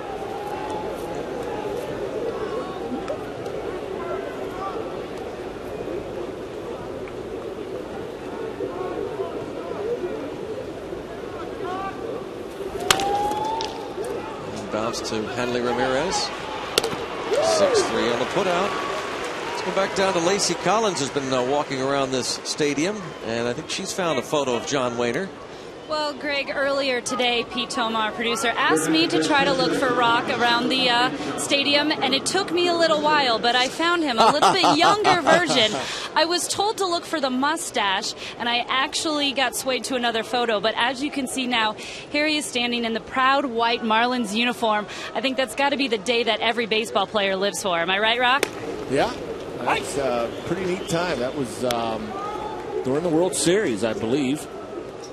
Or the national anthem, and Milt May was there. Is somebody between you and Milt, or just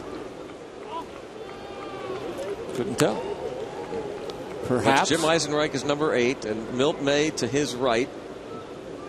And there's somebody in between you and Milt, but strike called on the pinch hitter John Bowker.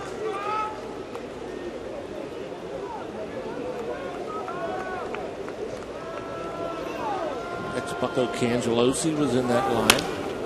A base hit for Bowker, a pinch hit single. Second hit off Josh Johnson. Well, that's no easy task. John Bowker had a big pinch hit double over the weekend in Cincinnati. Gets a breaking ball there, left up a little bit. Foot down early, hands stayed back long enough. Head down through the swing. Try to pull that breaking ball. You hit it on the ground to the right side. Stay up the middle. You get yourself a line drive knock.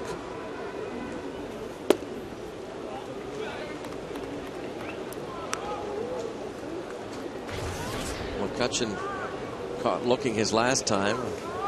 Swinging strikeout in the first.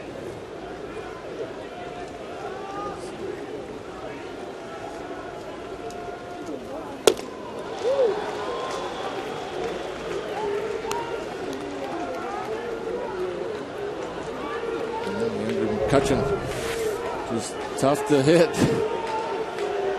Breaking ball again. Looking for the fastball.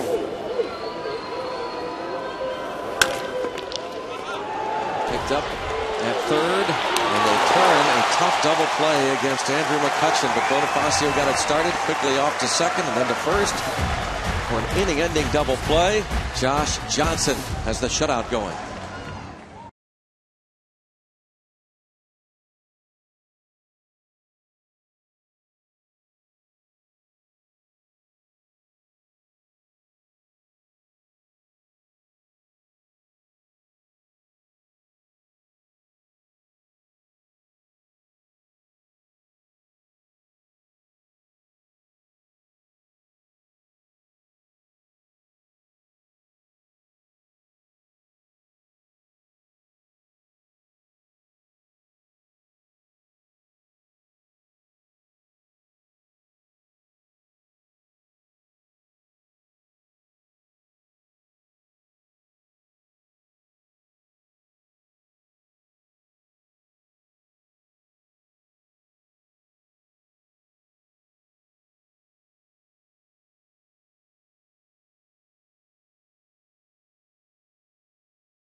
The Nationals at 7:05 on Friday. Garrett Jones shows you the t-shirt you'll receive as we celebrate Earth Day at PNC Park.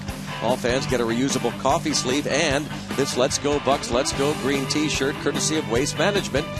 Stop by Federal Street before the game on Friday. Enjoy live music and festivities during the Barrel Kia Block Party. All comes up to begin a 3-game series against the Washington Nationals, and that'll be Jeff Karstens on the mound as the Pirates announce that rotation for the weekend. Karstens will start on Friday night. Saturday night it'll be Kevin Correa, and Sunday afternoon Paul Mahalam. Next Tuesday, Wednesday, and Thursday, the defending World Series champion Giants will be in Pittsburgh for their first and only trip. Daniel McCutchen faces the pitcher Josh Johnson to start this home half of the 6th inning.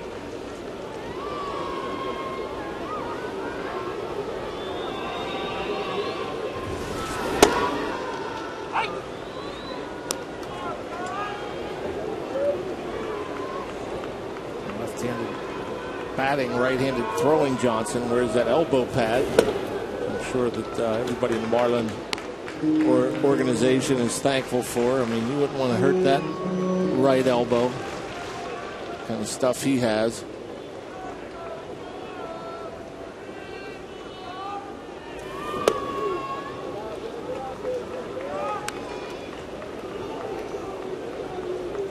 text Teak 412-412. Gentleman might be doing that right now. Josh Johnson goes down. Mike Prado went 1 1/3, gave up just a hit, no runs. Started Paul Maholm 3 2/3, 7 hits, 6 runs.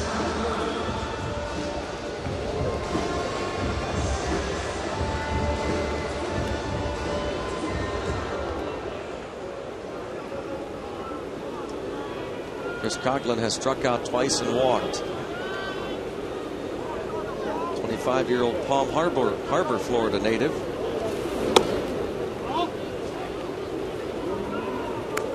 Coughlin takes a ball.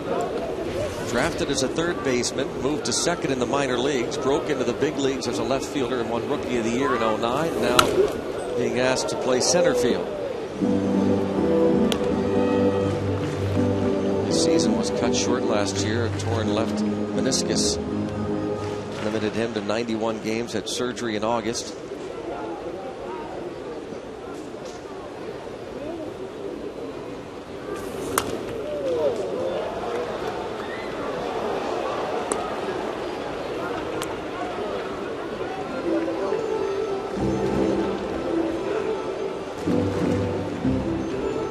Father-son,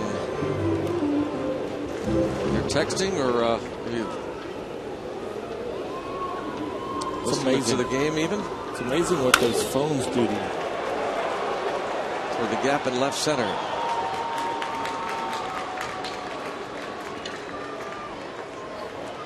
Hard not to look at those phones, isn't it? It certainly is. But if you've got one, you can text the booth. Looking for a good question for Rock, 412-412. Text booth with your question. Right now it appears to be the only question for Josh Johnson is how long he'll go in this ball game. His pitching coach Randy St. Clair said kind of kiddingly he'd never rooted so hard for a no-hitter to be broken up as he did when Johnson was throwing the no-hitter against Atlanta, getting 1 out into the 8th inning against the Braves before it was broken up by that Freddie Freeman double, because he had thrown over 100 pitches, and they obviously, as John said moments ago, want to be very, very careful of that prized arm. Took him out right away after that base hit after 109 pitches. 82 so far through 6 here tonight. Randy St. Clair, an old Bucko farmhand. Bounce to third. Alvarez over to first. For the second straight time, the Marlins are retired in order. You're watching Root Sports here in Miami. 6-0 Fish.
RootSports.com with exclusive player interviews and more. So stay connected with our favorite local teams at RootSports.com.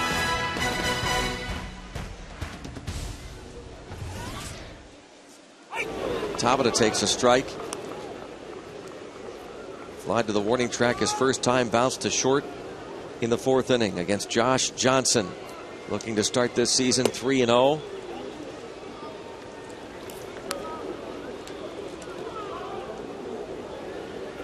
Blanking the Pirates on just 2 hits.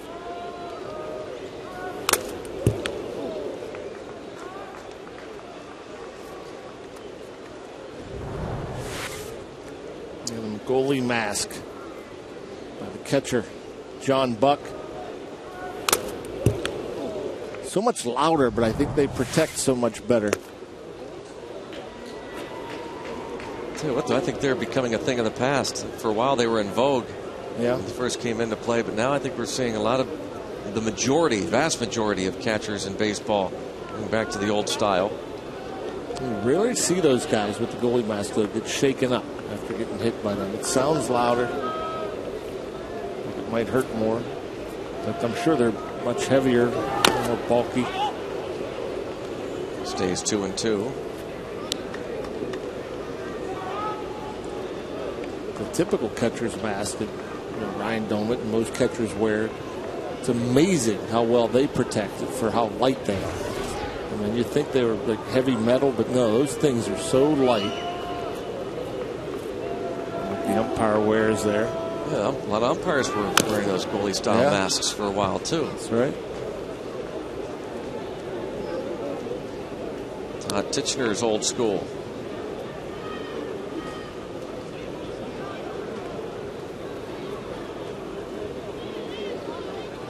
Speaking of goalies, good luck to the Penguinis. They're in this state.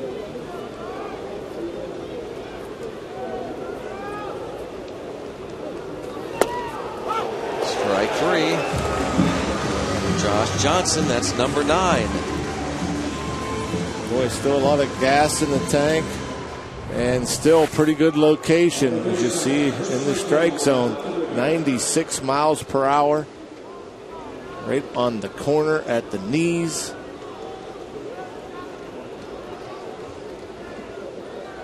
It's hard to hit.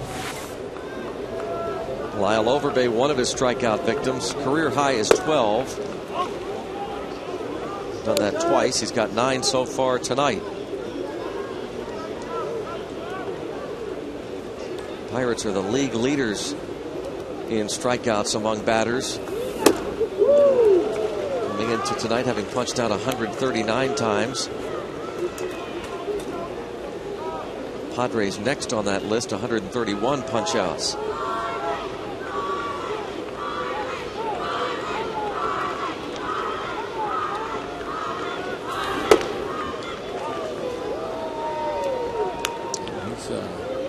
Johnson's gotten everybody but Garrett Jones.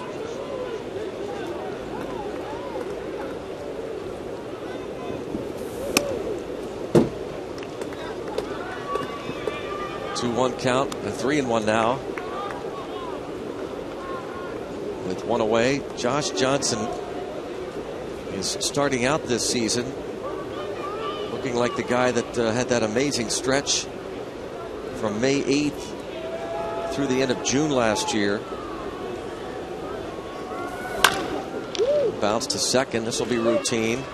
In 13 starts after May the 8th last year, Josh Johnson went 7-2 with an ERA of 0.79. Didn't allow more than 2 runs in any start during that stretch. He gave up 2 runs June 26th against San Diego. He held the opposition to 0 or 1 run 12 times during that stretch. Again, this started May 8th last year. He was the first pitcher since Greg Maddux in 1995 to go 13 straight starts without giving up more than 2 runs. That's amazing.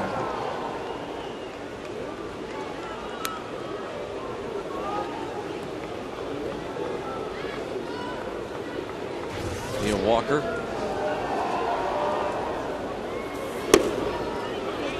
Has grounded out and struck out. April 26th last year against San Diego, 12 strikeouts. We mentioned that is a career high. He's done it twice now. He had a complete game win against the Padres, and he went 3 for 4 and drove in 3 runs as a batter. Tonight, he's driven in a pair to help his cause. Only 3 other pitchers had at least 3 hits and 3 or more RBIs at the plate while striking out at least a dozen hitters in the same game in history. Ground ball to second. Easy inning. 1, 2, 3. We're going to keep it right here for great baseball tradition. 7th inning stretch and take me out to the ball game as Josh Johnson continues to impress not only the folks here in Florida but fans nationwide, and take me out to the ball game. Take me out to the ball game.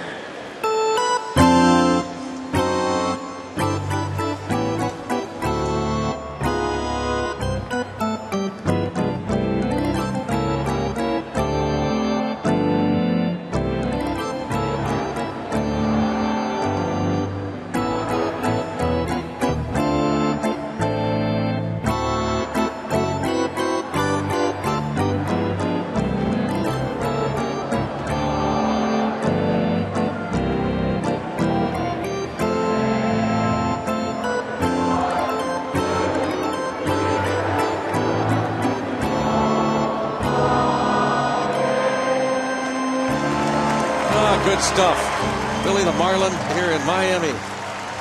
Take me out to the ball game.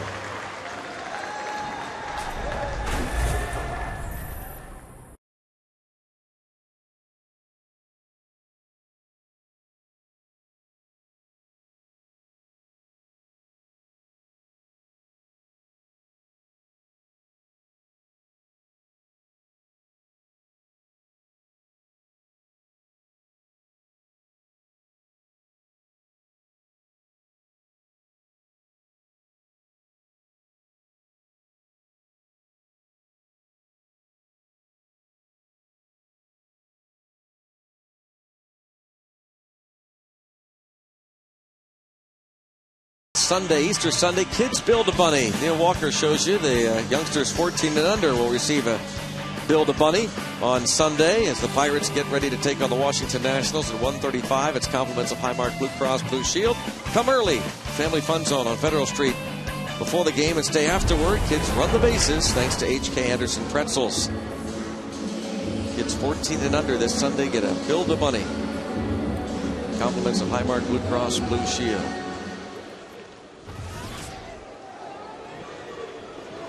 Bottom of the 7th inning, and it's Hanley Ramirez facing Daniel McCutchen. Bases loaded walk against Paul Mahalem in the 4th inning that forced him to run. That was it for Mahalem. 11,118 the announced paid attendance.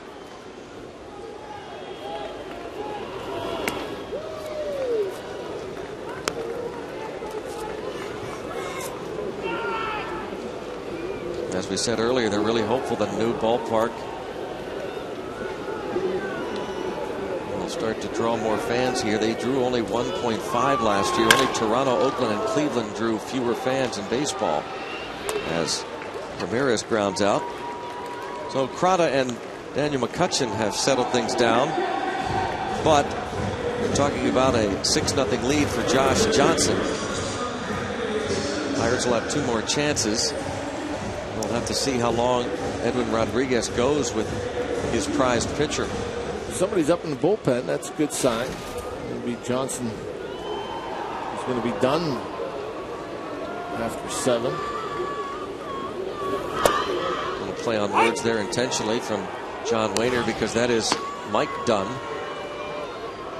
loosening in the bullpen.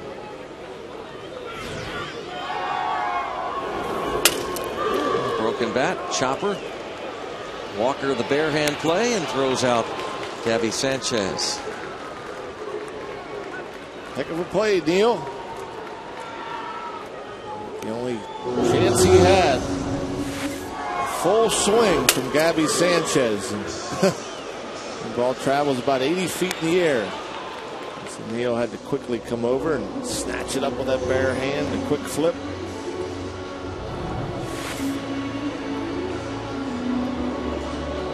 Walker retires Gabby Sanchez. Scott Cousins gets his first at bat. Took over defensively for Logan Morrison in the 5th.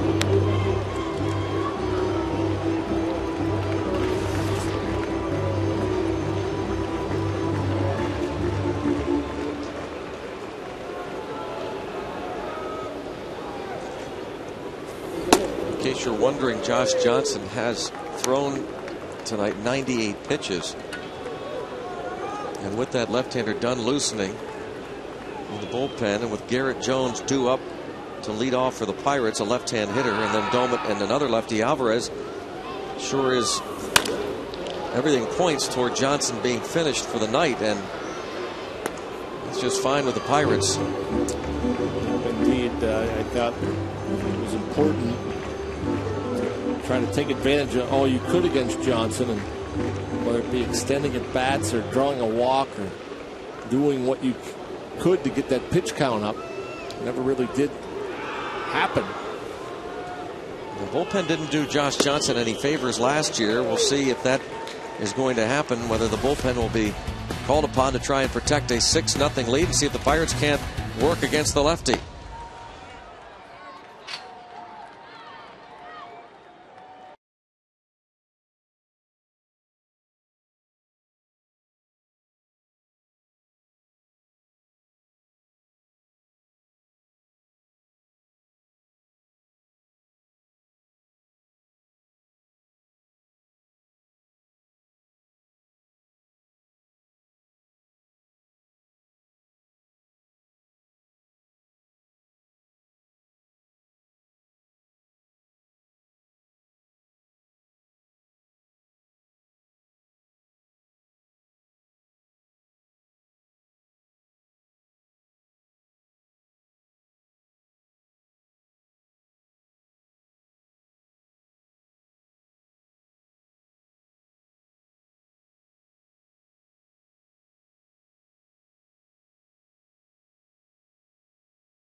Of the 8th inning. Congratulations to Aaron Thompson. He was named the Eastern League Pitcher of the Week. The Altoona Curve left-hander Aaron Thompson, drafted by the Marlins in the 22nd overall pick in the 2005 draft, first rounder. 2-0 and 0.75 ERA in 12 innings, 1 run, 3 hits, couple of walks, 7 strikeouts. Aaron Thompson, who was in spring training with the Pirates. Josh Johnson like 3 hits in 12 innings. Other news, they were rained out in Toledo. The Mud Hens, top farm club of the Tigers, to host Indy, and that game was postponed. Harrisburg at Altoona also postponed at Blair County Ballpark, and a final Jupiter over Bradenton 1-0. Florida State League. Now Garrett Jones facing the lefty Mike Dunn. Jones walked and singled against Josh Johnson, who went 7 innings of 2-hit shutout ball with a walk and 9 strikeouts. Mike Dunn acquired from the Braves in the Dan Ugla deal. Marlins also got Omar Infante in the trade. 25 appearances last year out of the bullpen for Atlanta. 19 innings. A 1.89 ERA for Mike Dunn, one-time Yankee.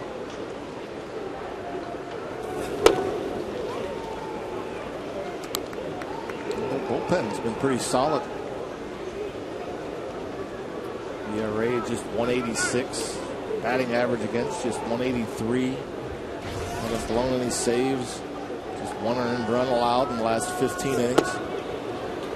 Good start for this Marlins bullpen. They'd like to see them turn it around. Bullpen last year went 17-25. One of the reasons they acquired the lefty Mike Dunn to improve that pen. Relievers didn't do Josh Johnson any favors last year. 7 no decisions after handing the lead over to the bullpen last season. That led the majors. 7 no decisions for Josh Johnson. Pirates have 2 shots here, the 8th and 9th innings against the bullpen of the Marlins.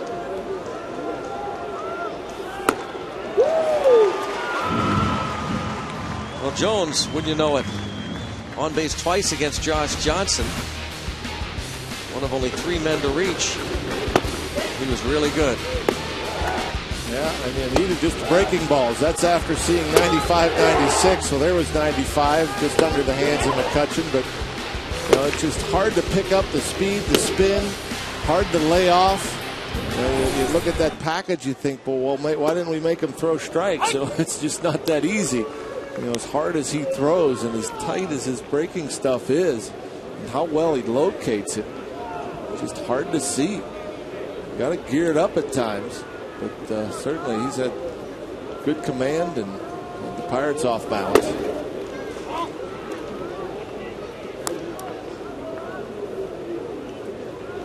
Ryan Doman has flied out and struck out.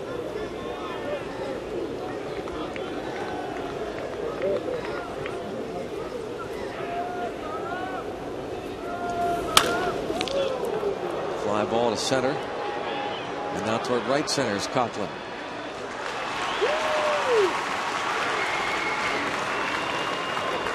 The line on Josh Johnson. You almost have to be perfect to beat him. Obviously, we haven't scored. So obviously, that's going to be tough to do, or tough to beat. Pirates, pitching-wise, which has been pretty good this year, they only given up 8 hits. Unfortunately, 3 of them in the 2-run second inning after a hit batter, and 4 of them in the 4-run fourth. A couple of them doubles, mixed around a couple of walks. So they've only gotten hits in 3 of the 7 innings, but they bunched them together and give Josh Johnson a 6-run lead. Certainly going to be tough to beat. Alvarez hit into a double play in the 5th. Hard hit. Nice play by Gabby Sanchez. Struck out in the 2nd.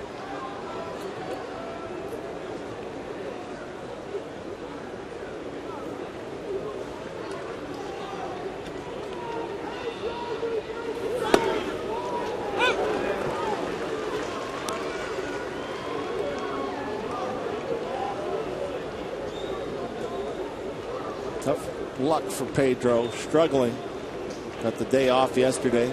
Then he hits a ball hard off one of the best pitchers in the National League, and nice play made on him.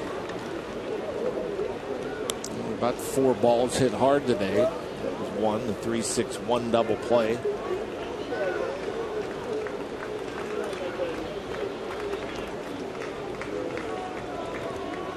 There he is. Billy the Marlin.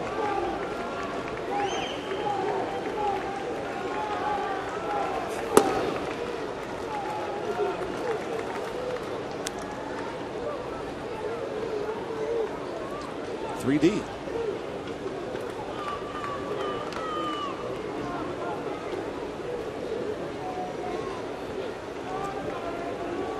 Quite a character.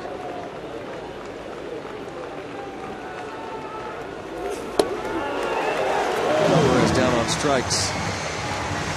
Pirates go down 1-2-3 as Mike Dunn retires the Pirates on a couple of strikeouts. Lefty Joe Beimel coming on. Pirates trail 6-0.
On defense. Well, the Pirates had a nice defensive play here.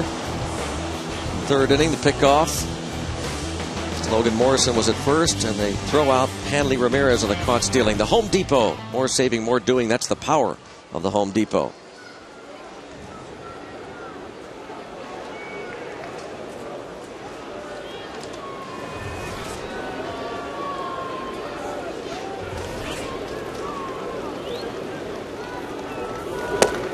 Joe Beimel, his 2011 debut against the Reds on Saturday, gave up a 2-run homer to Johnny Gomes. First game with the Pirates in September of 2003.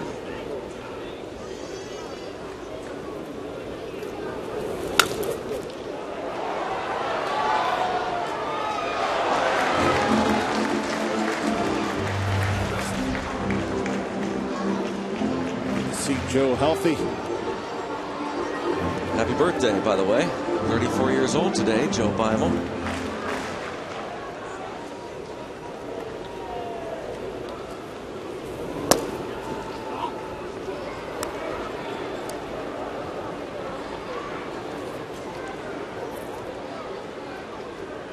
Pirates drafted him out of Duquesne University, 1998. Roller to Cedeno. Mike Stanton is the first out. Since the Gabby Sanchez broken bat single in the fourth inning that brought in a pair, bullpen has been perfect. Too little, too late perhaps, but good to see nonetheless. 11 straight set down by Crowder, McCutchen, and now Beimel. Joe Beimel spent parts of 3 years with the Pirates. Most of his work out of the bullpen.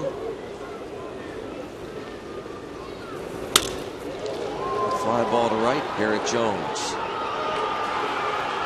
And that does it for John Buck. 2 outs in the 8th. Kersey, PA.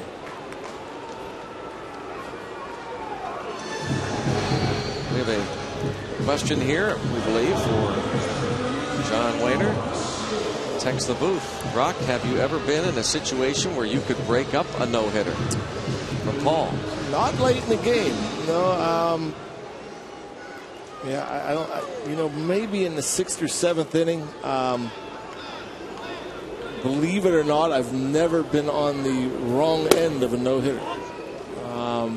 Whether it be at Little League or high school or in the minor leagues or in the big leagues, I've never been on a team that was no hit. Really? Yeah, never. Even as a broadcaster or a coach, I've only been a part of I think 2 no-hitters. Kevin Brown's in '97, and Randy Tomlin threw a no-hitter back in 1989 in Prince William against the Yankees A-ball club. That's the only 2 no-hitters that I can recall being a part of.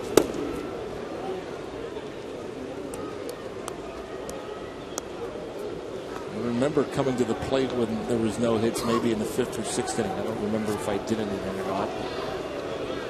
Not late. No.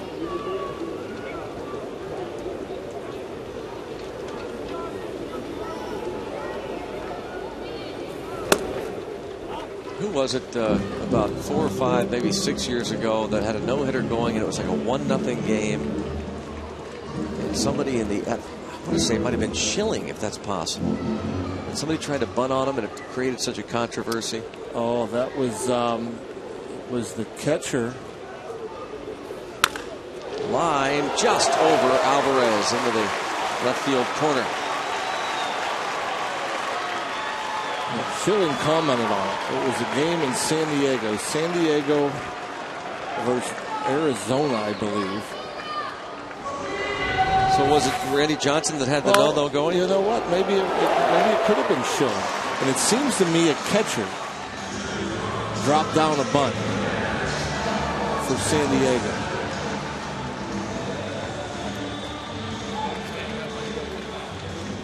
Just out of the reach. Pedro needed about 6 more inches on that vertical.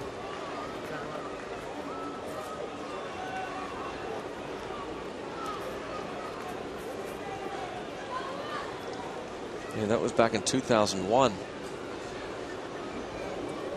May have been Schilling. Kurt Schilling was 5 outs away from a perfect game, and Ben Davis looked to bunt for a single. Diamondbacks won 3-1. But Bob Brenly, the skipper, then now the broadcaster, color analyst for the Cubs, called Ben Davis's move, quote, chicken. One of those unwritten rules. I could never figure that out. I think you're trying to win a ball game. I just don't get it. Now, if it was like this, a 6-0 game in the 8th, but that was what, a 1-run game? Was it 1-0? Well, the final was 3-1. Yeah, but I think at the time I think it was a 1-run game at the time. But even 3-1. Yeah, I mean, right. Trying to get on. That makes even more sense. Run to the plate. Yeah, that would make more sense to do it in a 3-1 game.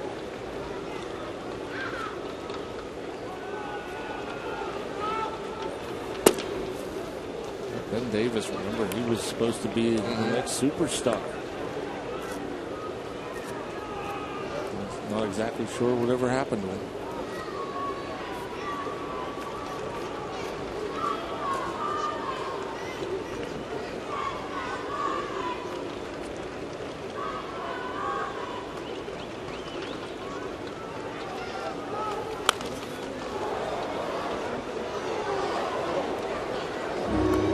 Veteran Wes Helms, 34-year-old. That's from Mike Dunn.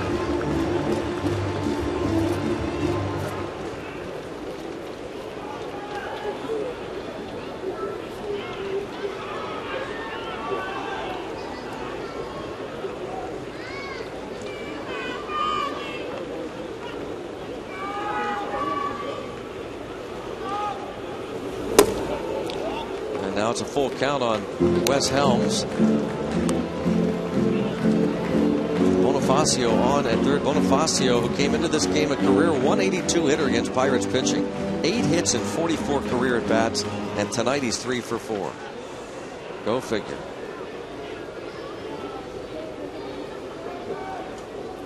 Three of the 9 hits for the Fish. Bottom of the lineup doing most of the damage.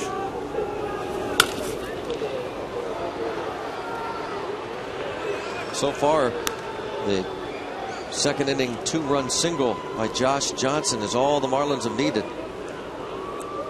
It all came apart with 2 outs in the second. Crazy how baseball can turn so suddenly. That hit batter of Mike Stanton. And John Buck lined that ball back to the mound. And Paul Mahalem kind of lost his balance, fell, and then scrambled to try and retrieve the ball that had settled between the plate and the pitcher's mound. And had they gotten that out, who knows where we'd be right now. Yeah, it's a whole different ball game.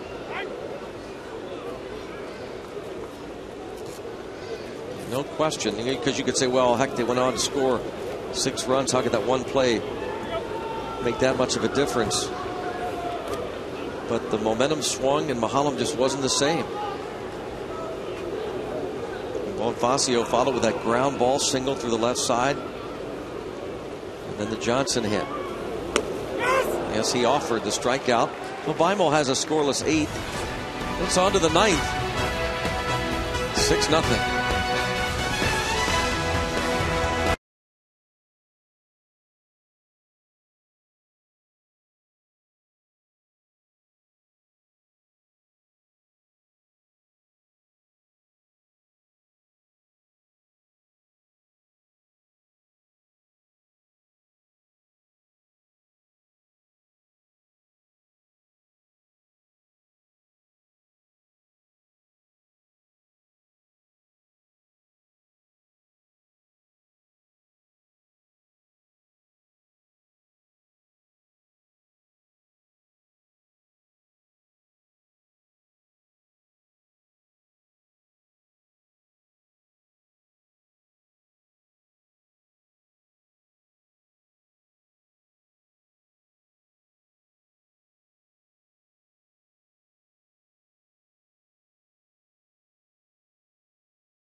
Major League Baseball, in case you missed it, Mike Leake will start Thursday as scheduled. He was arrested yesterday afternoon for stealing 6 T-shirts at a Macy's downtown. The Pirates were in town, and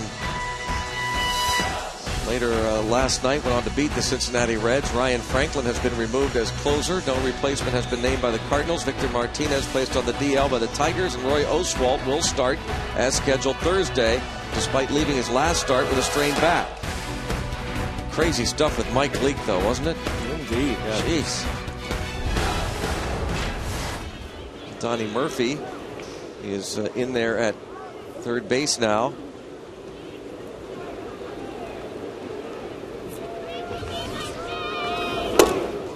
Murphy has been nursing an injury. Ryan Sanchez takes over.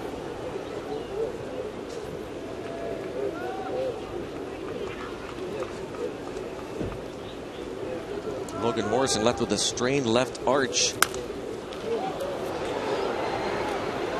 He started in left field, so Cousins went in there. And now Donnie Murphy, who left the game last week against the Phillies with a left knee bruise, takes over at third.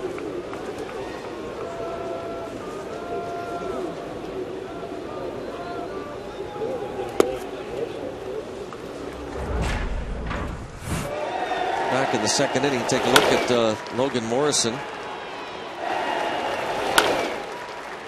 Strained left arch.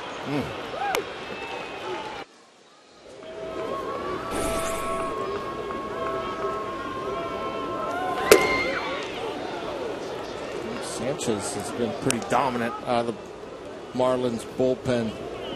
9 2 scoreless innings of work, just 1 hit allowed. He's allowed 1 hit to 30 batters.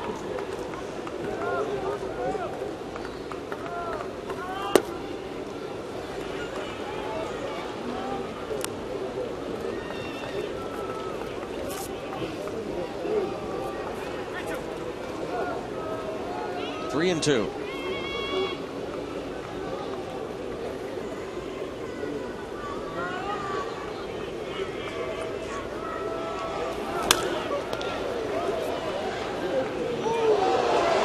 As though the Pirates will drop their 4th road game, trying to even the series tomorrow night with Charlie Morton 2-0 and a 1.64 ERA going up against Ricky Nolasco. Nolasco 1-0 and earned run average of 4.05. Steno pops up on the infield. Catcher Buck yells for it, makes the catch. Team just can't sweep a road series. But hey, winning series not a good enough for you. Well, I mean, it's been great how they've been playing on the road. Believe me, I love it. Obviously tonight, we had to play in a perfect game against a guy like Josh Johnson. Lacey Collins telling us that those folks have been to all 30 ballparks in the major leagues, so they did it. Wow. Already? That was quick. Josh Rodriguez bats.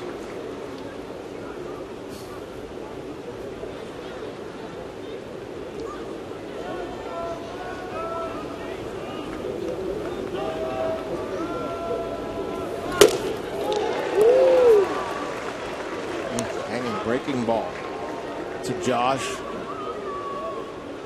Looking for that first big league hit.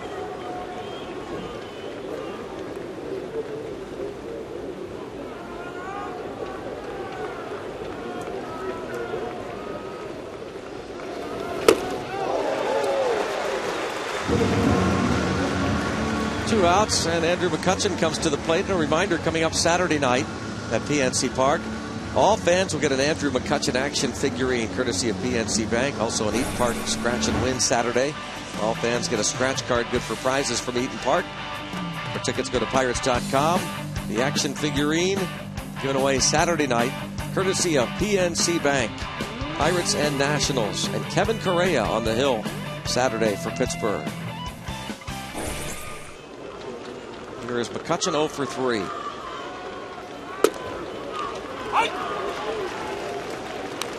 Two hits tonight for the Pirates. Garrett Jones has one, and the pinch hitter John Bowker the other.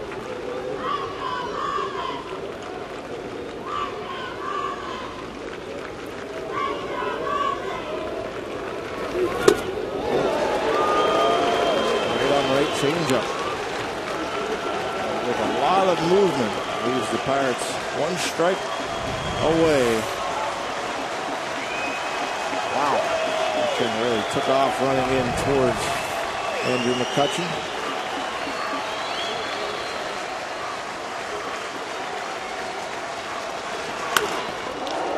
Fly ball to center. Plenty of room for Coghlan. That is it. Josh Johnson dominates and goes to 3-0 on the year. Yep, had to be perfect. We weren't perfect. A couple of innings cost the Bucks big. So, hey, still got a chance to win a series. Yep, tomorrow night they'll try and even the series. And we hope that you'll join us on the radio side. We'll be back here on Root Sports on Thursday for the finale of the road trip. James McDonald against Chris Volstad. Pirates and Marlins getting underway at 7. Trib Total Media Pirates pregame at 6:30 for John Wayner and our entire Root Sports crew from Miami. Greg Brown saying thanks for watching. Stay tuned. A whole lot more coming your way next right here on Root Sports.